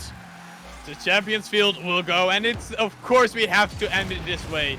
And it's so important. For Corado, it would be the victory in a one tournament where he was not even deemed the favorite to make it to the finals. On the other Risk, it could mean that you take the victory right here after not having the best of RLCS season so far, and maybe it could help make a wall so you can actually talk with your RLCS games. Yeah, if only. Build just, you know, those stylophone walls, you know, just like Yeah. the dampening stuff. Just build that all around him. Just get like 5 layers. Just build the sound studio, and then no one cares, right? It's a few couple grand, but you know, no one cares if you have a sound studio. Then people can't hear you as you have forgot to change the map. You blithering idiot. Neo Tokyo again! Woo! Neo Tokyo for game 5. I could not have. Sadly enough, I forgot to do it. I was completely just getting caught up in the game 5 shenanigans as a Risk. Saving the first shot on target by Corado. Corado trying to do it once more. Can he get the solo play? The slow play forward. Saved by Risk. No play safe by Risk in the first instance, but there's a second instance coming. Risk, again though, finds another save and still got 20 boosts or so, 30 boosts now in his tank remaining. Uses it very wisely for a good challenge on Corado, who's a bit overzealous going into this one, but Risk again not having the correct read. It's a back and forth affair. Both know what's on the line. Both know what's at stake. Both know what is gonna be needed to take the victory right here in Corado. Good position, looking for the air dribble. Bump, I said we haven't seen enough, but Corado shows what he's capable of. We haven't seen them a lot prior, especially in this very matchup, but Corado knows that he has them in his locker, and when the opportunity comes, he will certainly go and strike for it. 1-0 lead in game 5 in favor of the Japanese. And he's got ball control after this kickoff yet again. Corado looking maybe for another bump, or looking to bring it slowly down low. Corado, a 2-goal lead, and the nerves are not getting to him at all. Not sure if a Fennec or tank. That was a tank on rails. No one can stop Corado's 50-50 there. Risk, after a good opening minute, on the back foot now, and that pinch nearly going very dangerously close to his net as well. Has to dig himself out from under. Has to show again a sublime game 5 of performance. Tries to slow the ball down, but Kratos just patiently waiting on the backboard. Gets bumped though. Risk has boost to turn, has boost to shoot, and will score. And just as we saw before, Risk doesn't care how much you lead. He will come back. He will claw his way back into this game. And a 2-1 game, it's so easily going to be a 2-2 if Corado is not careful. Corado needs to be careful. Corado needs to do well on kickoffs, but this kickoff very much not one of them. He can't get back in time. Risk immediately answers the call. And to remind people, yes, it is game 5. Yes, I forgot. Yes, I am sorry. No, he is not. I am. Unforgivable, Spooks. Really, I'm siding with Hireo on this one. Unforgivable. For the 230, I will definitely get someone in here to do it for me, because I'm too dumb to do it myself. I mean, that's one way to do it. That is also one way to do it. That is certainly also a way to do it. Risk returns the favor fair to a bump. What you can do, I can do better, and he brings himself from a 2-0 deficit to a 2-3 lead. 3-2 lead for Risk. And that's how quickly these games can swing. It was Corrado winning before that, or leading before that, rather. And the lead now all of a sudden it's winning. No, I just Now it's all of a sudden misspoke. winning, right? Yeah, I see how it is. Misspoke. Sure. I just misspoke. Oh, come on, do it. Let's go. There we go, equal game. No one's leading, no one's winning. We are all tied. Clean. Not the hardest shot at all, but that he did on purpose. Risk would have saved it if it was a shot straight on net. Instead of that, he did something that's quickly always loves to do, the bounce shot. Well, if your opponent pre-jumps, there's an opening underneath him, and if you no longer go for a gap that exists, you're no longer a Rocket League player. Oh god, did you really just do that? Yes, I did. Are we gonna have the longest interview question as well now? No. Please tell me you know that. I know what I know. It was 30 years ago that Nicky Lauda told us Corrado was gonna score the 4th. The 4th on net. Corrado says, anything you can do, I can do better. It seems that we've been on repeat every single time, because whenever someone leads, the other one bounces right on back. 2 goals in a row for Corrado. Can he get a third? It's a kickoff from the start. Corrado trying to 50 it, but Risk getting the block. Risk gets boost and the block, but crucially Corrado steals away his other corner, so the boost advantage is thoroughly gone. Risk though, by another bump. Oh, that drops so dangerously for Corrado. He gets back to it, just had enough boost left in the tank, and now the counter-attack is coming. Risk is in the center, but Corrado misses the net. It's a bit too far away as slowly MachtFISCH is dying. Risk is trying to keep his hopes of winning this all alive. It's alright, just remember to breathe and the voice will be doing just fine. As remember to breathe is also one thing that I would advise the players. Risk remembers how, gets some fresh air into his lungs, gets the concentration high, and scores the equalizer. All of you, breathe in. Breathe out. We're in for a long one. 1 minute 42, and these two players have been on top of each other non-stop. They're not letting the other one win at all. As Corrado hits the ball high, looking forward to follow up himself. Can't do it. Risk gets a good 50, gets it past 1, but can't get the shot on target. No shot on target from Risk in this instance, but he's still putting up the pressure. He's again going very aggressive, very chasey into these challenges, but this one is going astray. Corrado has an open net, and Corrado will score the open net. The bump in the corner almost never works out for the attacker, and it again doesn't work out here. And the reason it didn't work out is because he just easily took control of it. There was no problem for him at all. Just take the ball under your wing and shoot it on target, because you're bumped in the corner, and being bumped in the corner just means you can land so quickly already. But Risk doesn't care. Kickoff hero himself.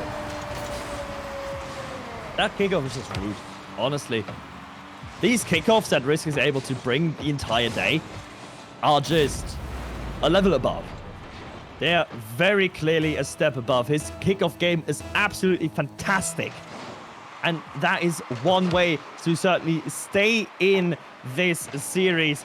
Always, when the opponent thinks, we've got an opportunity, I've got a breakaway here, I can open up a lead, it's the kickoff that immediately follows that spells disasters. Corrado nearly spells disaster for Risk.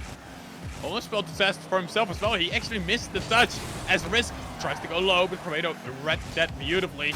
And we're entering the last couple of seconds, Max. It's close. It's mega close. It seems like there's nothing in between these two. But Corrado really wants to add a goal in between two of them. Can he fight the back of the net? No, Risk was back too quickly. Risk goes back, and now has a long distance shot. What might that one actually go through? No. It might. It does. Right on the 30-second mark, Risk finds the big booming ball all the way across the field into the back of the net of Corrado. That may be finishing it off. After all these highlight reel gameplay shots, we may end it like that. Risk, once again, going for the fake. We'll just waste time, most likely. Bring it into your corner, waste time, relax. There's no need to go aggressive on this at all. As Corrado hits it to the side, that's plenty of time to get back, and he has time to take control. Risk wants to be quick, but you have to be careful. You can't be too quick, because Corrado, under control, goes high, looks for the bump, and he gets the shot on target. And after saying we haven't had a lot of aerial bombs, this 5th game has certainly delivered on them. 10 seconds left. 6-6 the scoreline, but crucially for Risk, a kickoff, a neutral kickoff, which he has been looking rather well at. It goes in favor of Corrado. Risk stays with the ball, chooses ball over boost. Wise decision. Very wise decision, but you have to be careful. Corrado can easily dribble this all across the field, but Corrado, you have to be careful. Risk can also shoot this on target, goes high, looking for the shot, it hits the crossbar on down. Game 5, it is not Champions Field, it is Neo Tokyo overtime to decide the winner. No 0-second goal here for Risk. But in overtime in Game 5, and that's the only beautiful way to finish this series. Corrado has a shot opportunity. Risk struggling with the backboard. Is up high. It's gonna challenge the ball. Doesn't fall for Corrado's fake challenge. It just simply goes for it. Corrado though, still in ball control. Risk fakes it once, fakes it twice. Corrado up high, looking for the bump. Fights the bump, and Corrado wins. Corrado, your winner of the APAC DSQ once open, finds the final bump onto Risk, who played amazingly. Just one final step behind Corrado. The one boost grab from Corrado was a bit too quick, and you could tell it. You could see how much time he had, and Risk is second. Corrado, your victor. Corrado walks away with 225 euro, or rather 32,000 Japanese yen. What a wow! What a game! Yeah. What a game! And it is in the end the consistency that wins it. Max didn't want to go to Game 5. No, I didn't. I think you're not that upset right now, are you? Though. I'm not. That was a good series. I'm very much not upset anymore. Beautifully done from both players. Again, let me give a big shout out to both Risk and Corrado for a beautiful Game 5 overtime banger to watch. Corrado is of course from Japan, for people who are wondering. I just want to shout out once more DSQ, the title sponsor for this tournament. I want to shout out Macht, Hannah, Azamil, Bai, and the anonymous sponsors that we've had. All of you for helping this tournament come alive, breathe life into it, and make it what it eventually has become. And it is not everything. We will announce the best goal of this tournament after I've gotten DMs from people showing me their goals. Probably later tonight, I will show you guys what will happen on there, who will be winning the 50 euro prize pool on the best goal. It will be posted on my Twitter. For anyone who has won prize money, please DM me. I can send you the money then that way. And most of all, I will announce here right now, there is going to be a twos tournament coming up in between this split still. So before the next regional of APAC, we will get another twos tournament underway. So keep your eyes out for that. But that's it for me, Max. Any last words? No, just thank you for having me. It's been my first APAC tournament, and I must say I like what I see. I do like what I see. He does like what he sees. I like what I've seen. I once again want to thank Hannah, our broadcaster, everyone for watching. This is it for this tournament. Everyone, have a good day and good night.